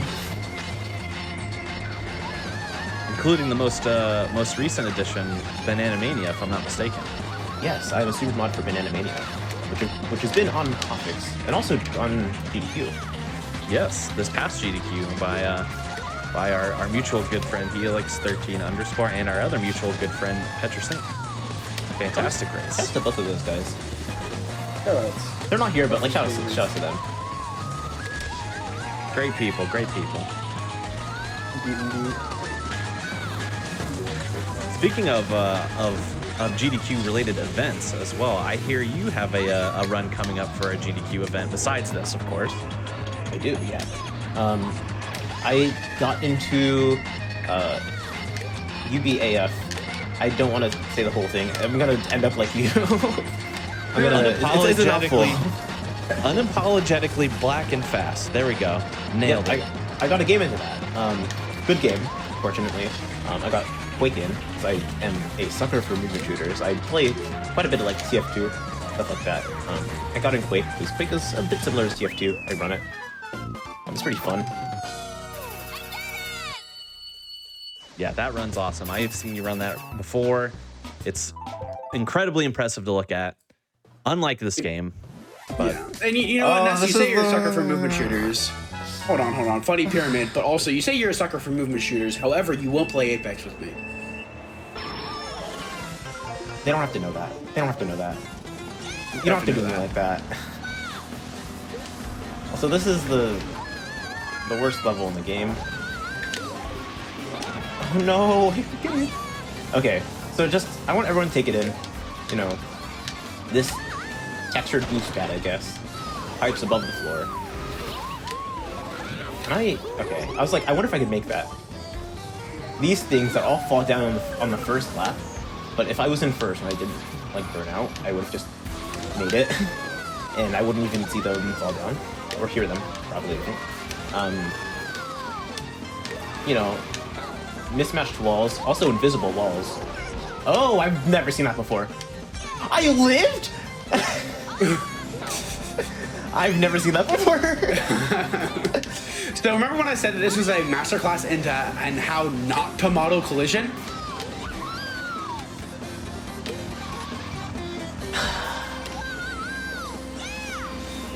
Tubes, I guess.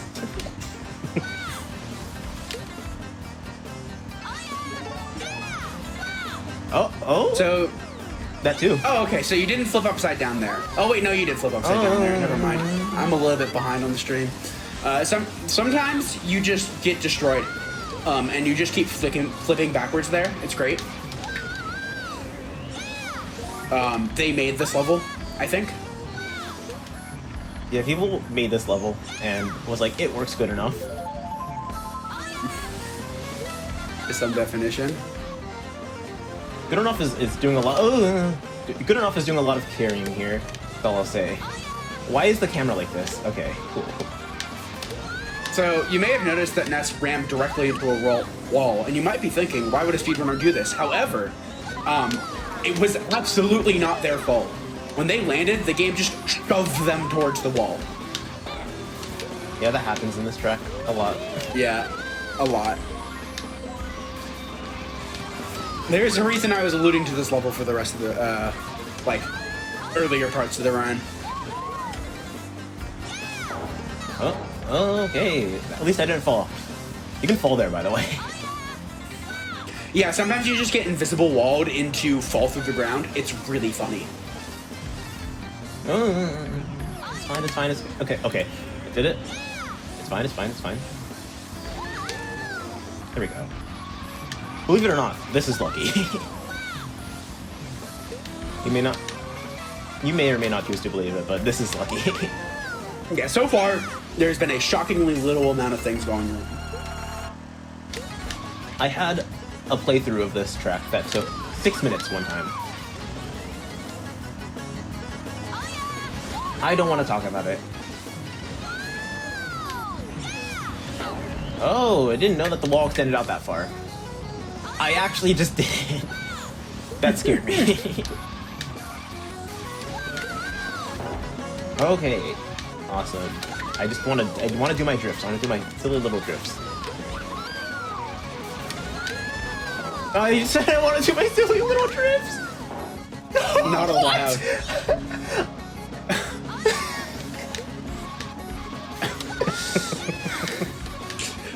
I don't want to talk about it.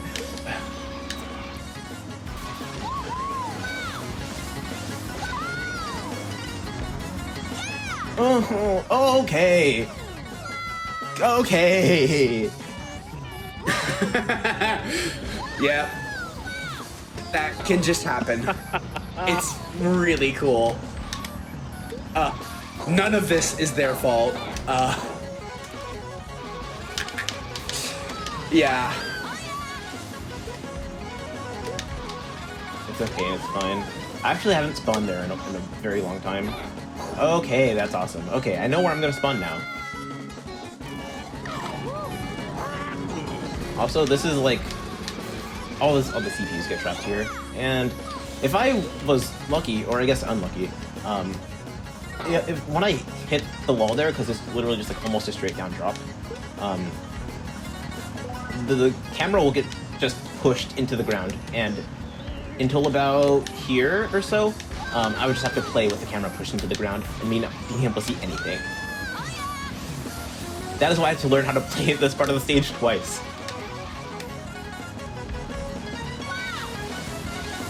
Once blindfolded. Yep. So I have really unfortunate news for everyone. It No wasn't a gold, way. but I'm still on 59 pace. I was gonna say.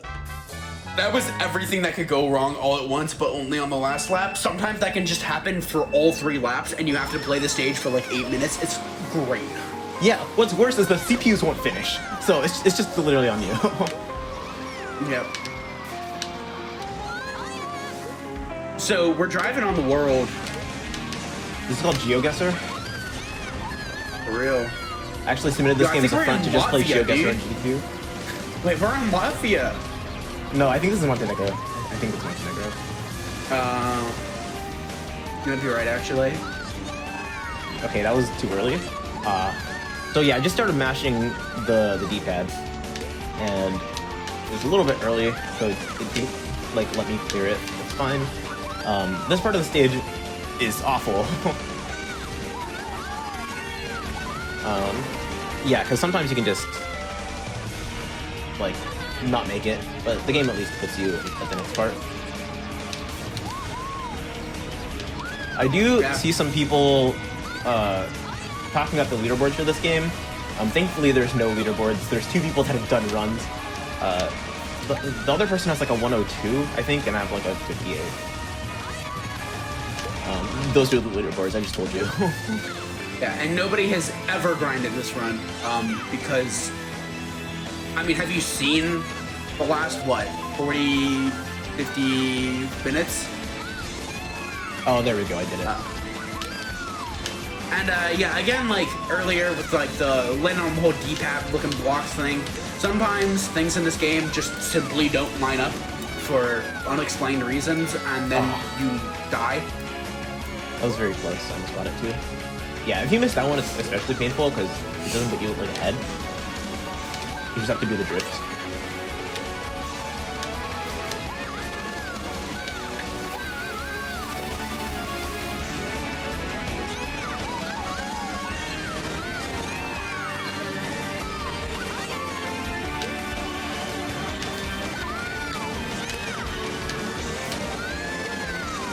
Yeah, lining this up with like no anything to go off of is really difficult. Come on, please. No. That's fine. It's okay. I stayed winning. Yeah, and I don't really know why, but they just made those D-pads like mushrooms. Yeah, I don't know why they just didn't make them circles. Yeah, and they could have also just like, they could have made them circles, and they also could have just like not made them mushrooms and gave them little ramps. That's true. But, you know, it's been, what, 11 years and nobody's fixed it yet, so I suppose it's not happening. Also, that straightaway is 4 wheelies long. Your wheelie, like, automatically just, like, ends after a while. That straightaway is so long, the game intends for you to be done with it 4 separate times.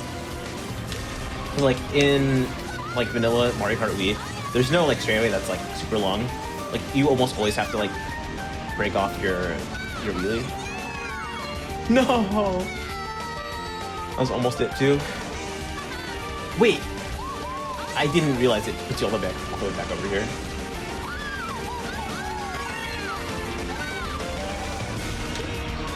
Okay. Let's see if we get another loss here. Anything like above 5th is not a loss in my book. Same exact thing happened. That's awesome. I love that Drybones just kind of ran himself off the road. Yeah, that happens sometimes because the AI just doesn't know how to drive on these tracks. It's really funny. So after this, thankfully there's only 2 more tracks and one of them is fun. Oh, that was good luck. Oh, that was good luck. Oh, that's incredible. Let's go. Lapping with the behind boost thing, drift, drag thing, whatever it's called. Whatever it's called, heck yeah. You stay winning.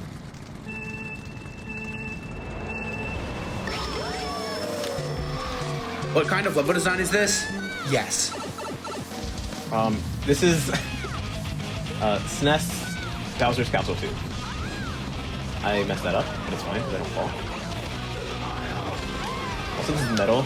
This is a metal cover of Super Mario Bros. Theme song. I guess.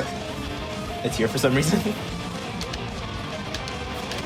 I mean, it's a good cover. I just don't know why. Right. I don't think it fits the theme.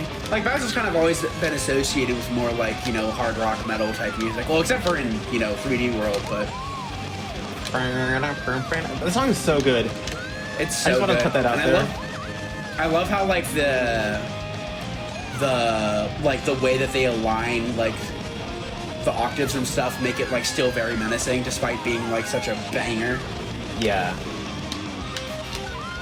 There's words for it that I'm forgetting right now because I haven't thought about music theory in the last 3 months. So, unfortunately for you, both me and Conception know a lot about music theory. Yes. Yeah. I actually have a music degree. Congrats. Yeah, it doesn't That's awesome. get as much use as you would think in the video game industry.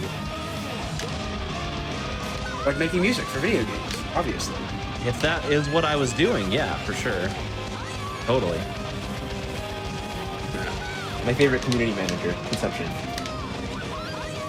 But instead, I'm here. I'm watching S_ play this game. I'm really sorry Really for makes you. you think about. Really makes you think about where you went wrong. Maybe if you did teaching or something, this wouldn't be happening. Yeah. Maybe if you weren't here right now, this wouldn't be happening. It does inspire one to teach because I now want to educate the young minds of the world to stay away from this. At least I have the honor of being the, like, gum on the shoe of Awfully Silly. Like, just, like, the absolute, like, biggest mistake Conception's ever made on this show. Nope. This is not a mistake. I'm thoroughly enjoying this run. Gestures at everything. This, yeah. Just looking around me, yeah. I feel like this is an out-of-body experience. Not quite as bad as Kart Quest is in that regard, however. I will not be playing Car Quest for for Awfully Silly for no amount of money or anything. I won't take bribes. I don't know think what we that actually is. very much should have had Kart Quest in Awfully Silly. However, nobody runs that game because it's unplayable as is. That Car sounds Quest is like a challenge hyperbolic to time me. chamber. That sounds like a challenge for me, actually. Yeah, so I once played Kart Quest all the way through in a single setting, and it felt like both 3 hours had passed and 37 hours had passed at the same time. It was quite the experience. We also, like, finished at like 8 in the morning. It was a race. Yeah. I should have saved that VOD. I'm actually really sad that I didn't. I should have also. Because there's a while, like, it, like, there was a while, like at like 5 or 6 a.m. when we were just like sitting there, and we were like both like, oh, the save. We were both like completely done with the game. We're like, oh, I hate this, and we have like 4 more worlds left. And and we were just like not talking. We sat there for like 2 hours just not talking.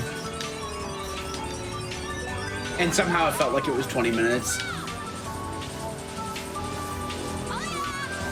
Anyways, back to this game. Thankfully, isn't Kart Quest. This is the Kart Quest, though. Is it though? You're using a motorcycle. Kart Quest. Kart Quest. Bike Quest. Also, the run is nearing the end. I basically did all my shadows like half an hour ago, but I'm gonna you know, do them again. Everyone that's ever played this hack, shoutouts to you. Bless your soul. Anything else that I can't think of right now. You're so strong, stronger than I could ever be. What else is there? Shoutouts to Piner. Piner is here co-coming. They're gonna be here for the next one, because I'm unfortunately doing 2 runs. But yeah, they're gonna be here co-coming still. They are one of my best friends of all time. One of my good friends. What's up, Don't say that. The peach to your daisy, if you will. I don't think I'm the any of Daisy. us should have to be compared to Daisy. Why? I like this comparison. I think we should continue. You know, I always This bit knew is I not had over. something against you. Huh? This is a good bit. What? The non-matching textures. Yep. But this is the last lap, so time's coming up soon. You guys, if I don't like stay here for like another 10 minutes, you guys may very well be witnessing the second sub 1 of all time in this category. I think it would have been a record too if it weren't for the fact that, you know, we had to like cut the stream and stuff and fix stuff like that. That took like 2 or 3 minutes. I've finished runs that take that long, where I just like lose 2 minutes in like Mushroom Peaks or like Ruin Labyrinth. But yeah, so after like 10 minutes of just holding up here, we're gonna be done. And time. What the heck? On my personal timer, this is a 58:59. Wow. Second ever 58. This We did the show 59 is skip, blessed. ladies and gentlemen. This show is blessed. We had incredible. a run that was 7 seconds off a world record. We had a world record, and we have the second ever 58. I mean, come on. You can only get that here on Awfully Silly. I This guess is the that's best show not of all true, time. but I mean, like, we're producing results. I would say shout outs, but 1, you did them halfway through the run, and 2, you're not leaving us yet. So I think now is going to just be a good time for everyone to get up, take a stretch break, see if you know anybody who has like one of those mind wiping devices from Men in Black, and then come on back so that you can watch one more Awfully Silly, Awfully Athletic run done by the same people you've just heard. So go ahead, take a break, get whatever you need, and we'll see you here in a few minutes. And don't worry, that game's gonna be much better than this one.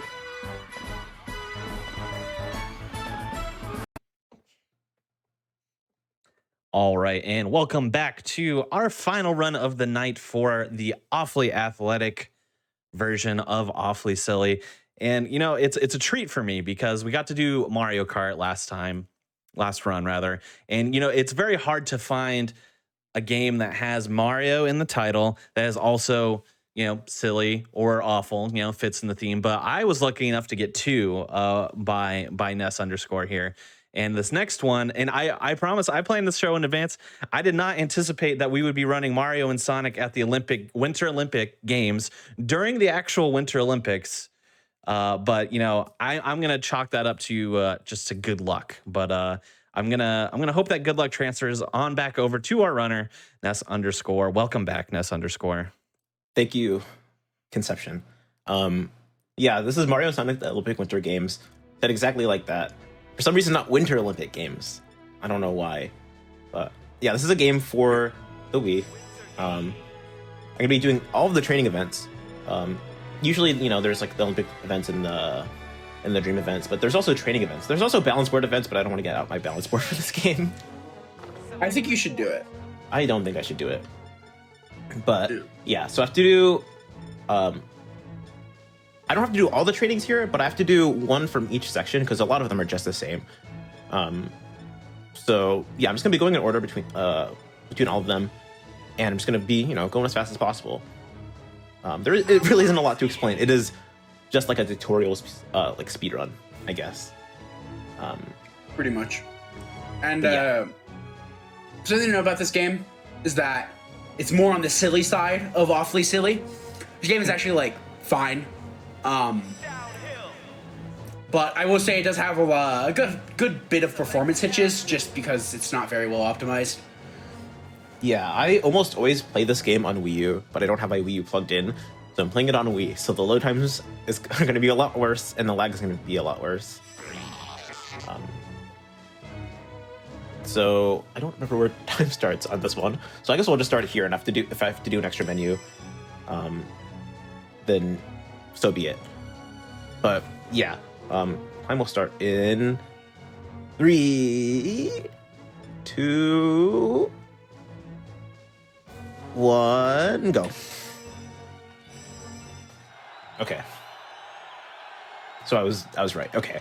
But yeah, so at the beginning of every like event, I'm going to be doing this cool piece of tech where I push start and then I click start over, and then it puts me immediately here, and then I mash the minus button to skip the tutorial.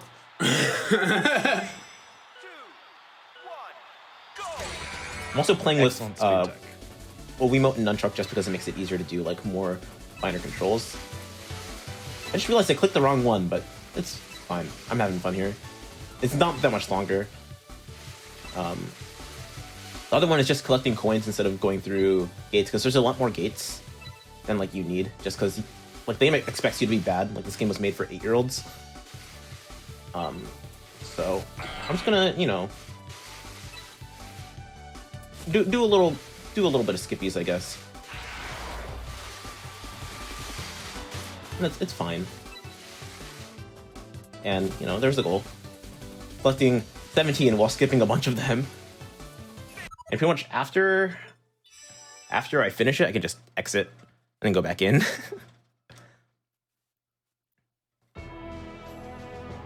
And I can go back. Oh, that's not what I wanted to do.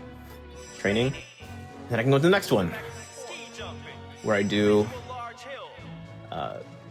just one jump, because I'll make it. And then another 20 seconds of loading. Not 20, it's like 10. Yeah, this run is like half loading. Is really cool. Yeah. I hope you like individual large hill Whistler Olympic Park, because you're going to be seeing that for the next 10 seconds. And then again, mashing minus. Doesn't really matter. I don't have to wait for the wind, because if you're good enough on the timing, we'll just let you go. The wind is being nice. I'll use that, and then I just gotta jump, and I gotta time the landing.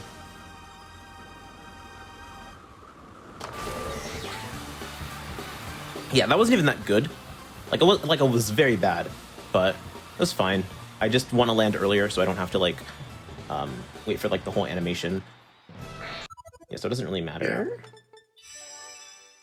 I assume that less airtime is better. Like, you want to get as close to 100 as you can. Yeah, That's why 107 was pretty good, because it slows me down a little bit closer to the end when I use like the special.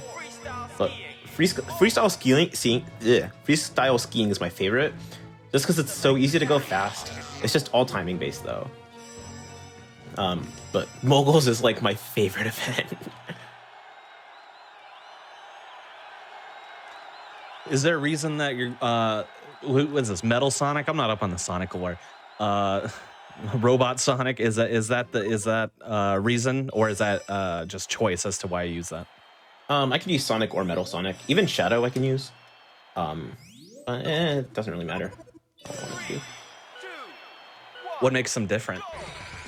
Just very slight stats.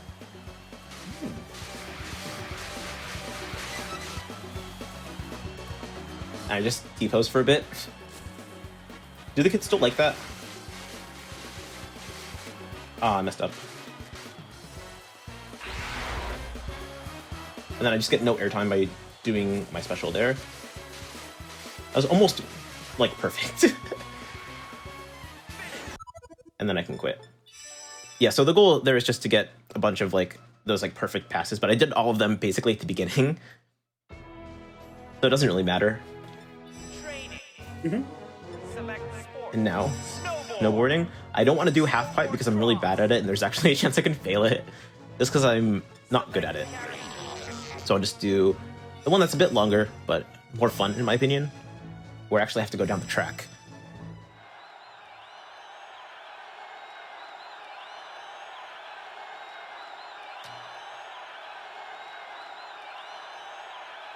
I see a question in the chat, like, what makes this game silly?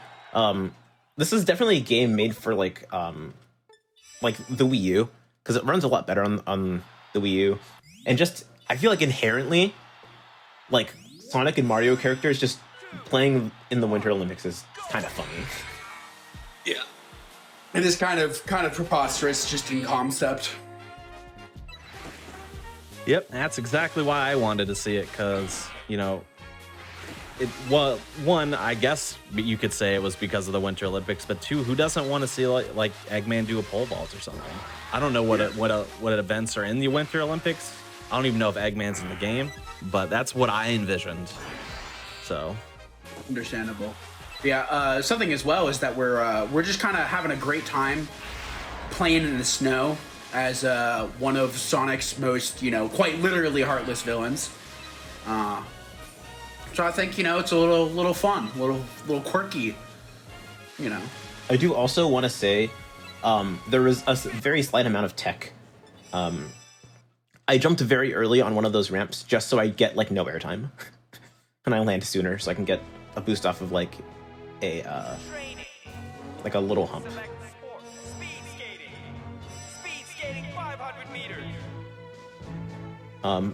There's actually technically a faster speed skating I can do. But this one's pretty easy. The faster speed skating is like getting all of the rings. You can do it in one lap actually, and it takes like 8 seconds, but it's really, really hard, and I don't want to mess it up for 10 minutes. So I'm just doing this. Safety strats. Also, just wanted to highlight in chat, someone said, I'm from Vancouver too and met Sonic, and he's as nice as people say. Glad to hear that. Yeah, happy for you. I wish I could meet Sonic. Do you have his autograph? Yeah. Can I buy that from you? Actually, did you get his phone number too? Can I buy that from you? You know what they say, sometimes meet your heroes. The challenge here is to just get a bunch of perfects. I messed up timing a bit because I'm trying to talk. Uh-oh. It's fine. If you get perfects anyways, it's going to be faster. So it's just playing it how you would normally.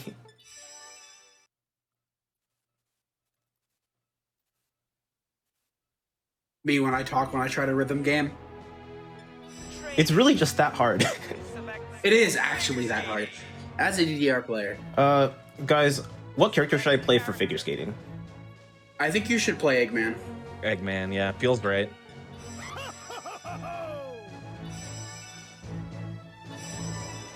Thank you for the very important choice. The game-changing choice. Gonna change the rest of the run now. Understandable. I was thinking either Eggman or Bowser, you know. Yeah. But Eggman's a bit more rotund, which I think would fit. I have no idea what that word means, but it's okay. Like round. Okay. Wait, isn't Bowser literally a turtle? But he's not round.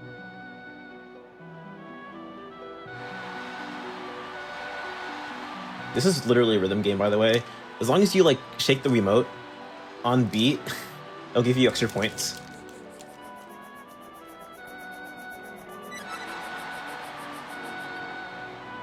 Look at him go. That's my boy. That's my Eggy lad. Don't say that ever again.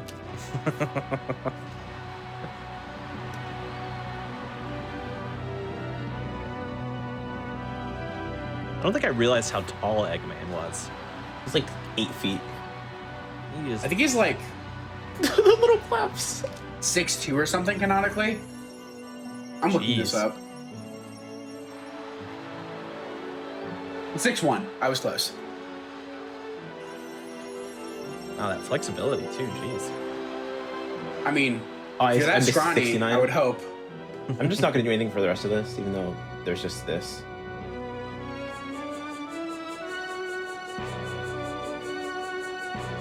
It's honestly more impressive that he went that slow.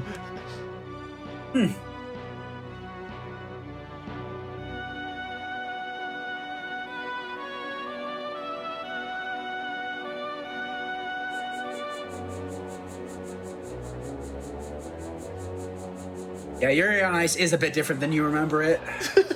Unfortunately, we will not be seeing any boys kissing this time around. I can't believe we're already bringing up anime. Yeah. Okay.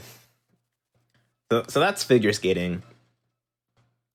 Jim Carrey is 6'2"? What? What? No way. I'm fact checking you.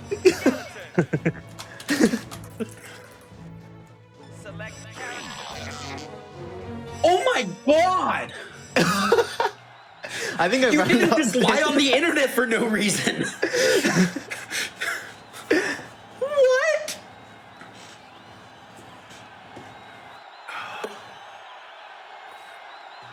So this is a skeleton. It's like bobsleigh, but like instead of 4 people, it's 1. I can't hop what just happened. 3, 2, 1,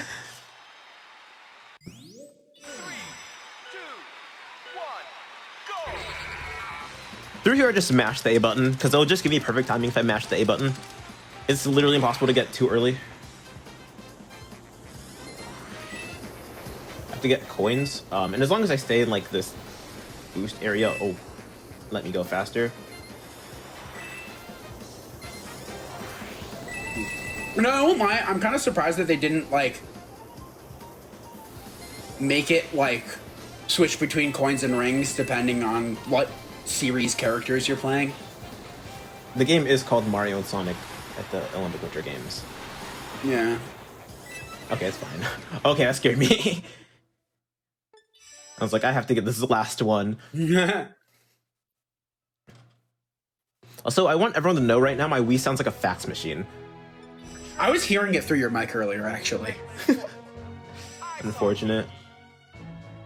Goes beep beep beep beep beep beep beep beep beep beep. Okay, I guess Mario is in there. This is my favorite training, just because like you can cut it off you can cut it off so soon. But it's just pretty fun. It's not too hard.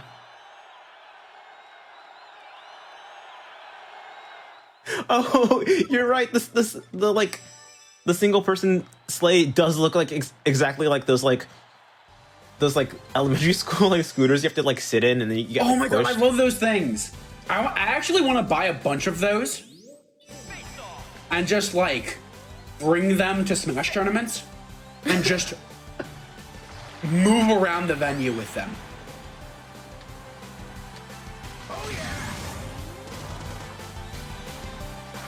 So I didn't even. Okay.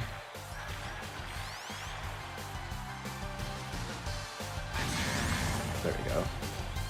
So yeah, you just have to pass it between people, until it's on fire, and then you just eat it like that. Why did it miss one? Whatever. Please catch it. Bowser, please catch it! Bowser! Bowser! Bowser! Bowser! Thank you. Bowser moment. He's so slow, dude. Please catch it. Thank you.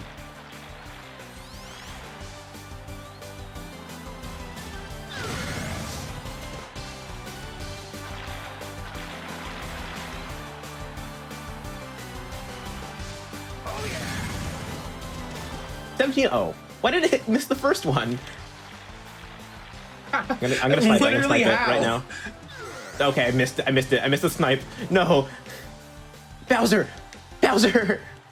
Bowser. There we go. No more sniping. It's fine. Just do the safe strat. Don't get too close because apparently that makes it miss. I guess so. At least I won't fall through the floor 2 layers. That's true. All right, I'm so excited for curling. I love curling, dude. It's like the Dark Souls of sweeping. I'm so excited.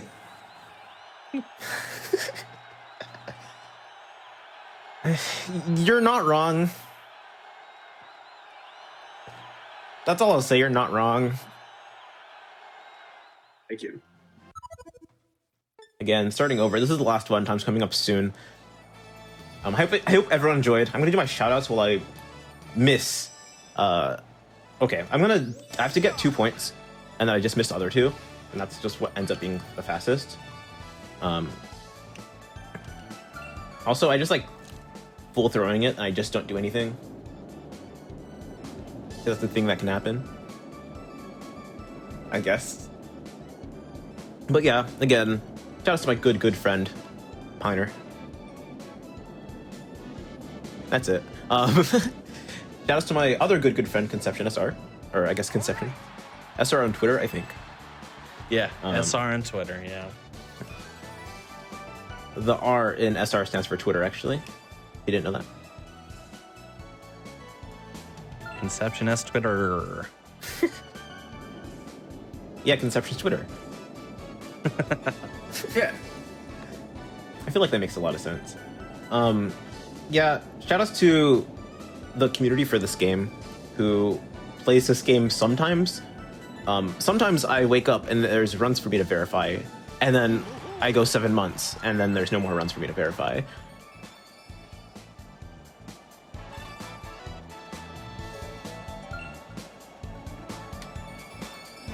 Yeah, so I just throw it at the wall and I angle it at the wall. And then I just Dark Souls sweep.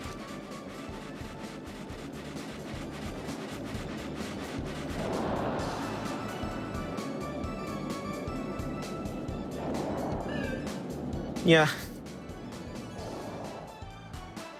I think that's funny. Okay. Strategy turn. Strategy in every air quotation that I can muster. I didn't mention it last run, but shout outs to JCR Riles, the only other person I know of that's played Dragon Road. Also, time's coming up. Time. That's technically a PB. No way. It's a PB. I will not lie. I've only done one other run of this, and I was like, "Oh, that's good enough." This is somewhere in the middle of the leaderboards. It's good enough. I'm happy with how this went.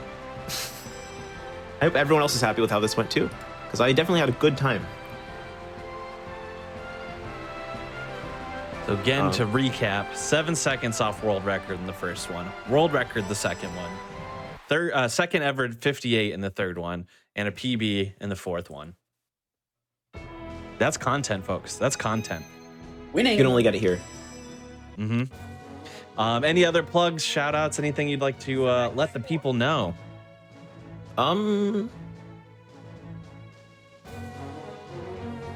Shout outs to GDQ because they do hot fixes. I'm totally gonna steal your job. They do hot fixes like every day and like events on the weekends. There is UBAF coming up. I'm in that. If you want to see more of me, my silly commentary, me playing movement shooter Quake.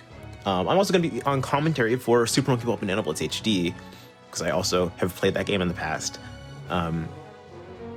So yeah, you can find me on Twitch if you don't want to stay tuned on GDQ for the next like 2 weeks. Yeah,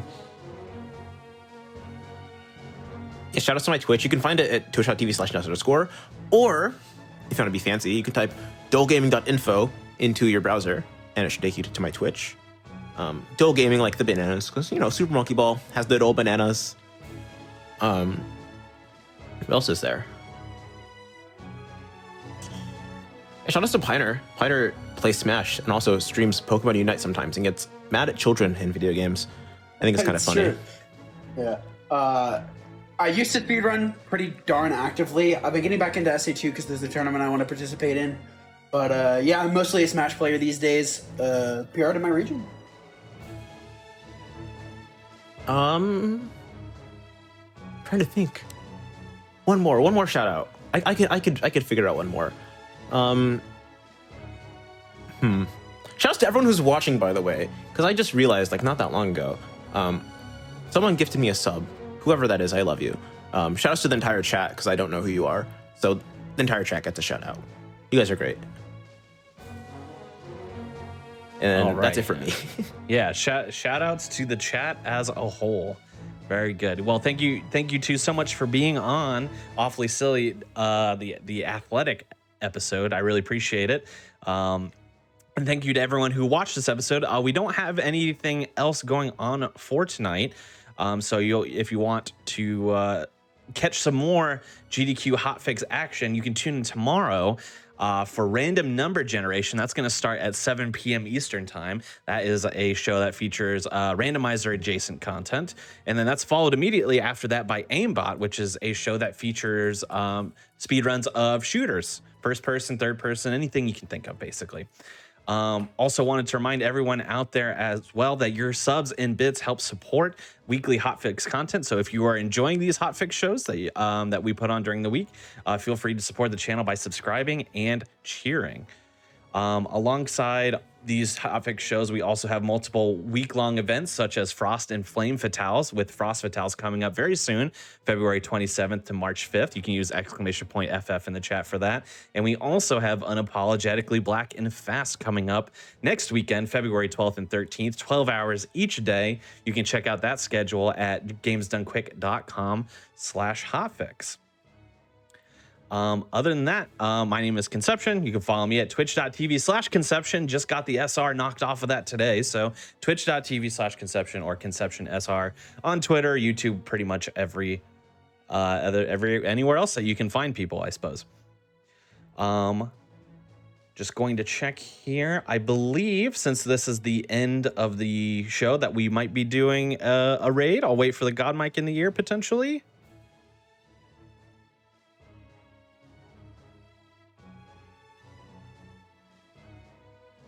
Not too sure. Well, regardless, thank you for watching, and we will see you next time.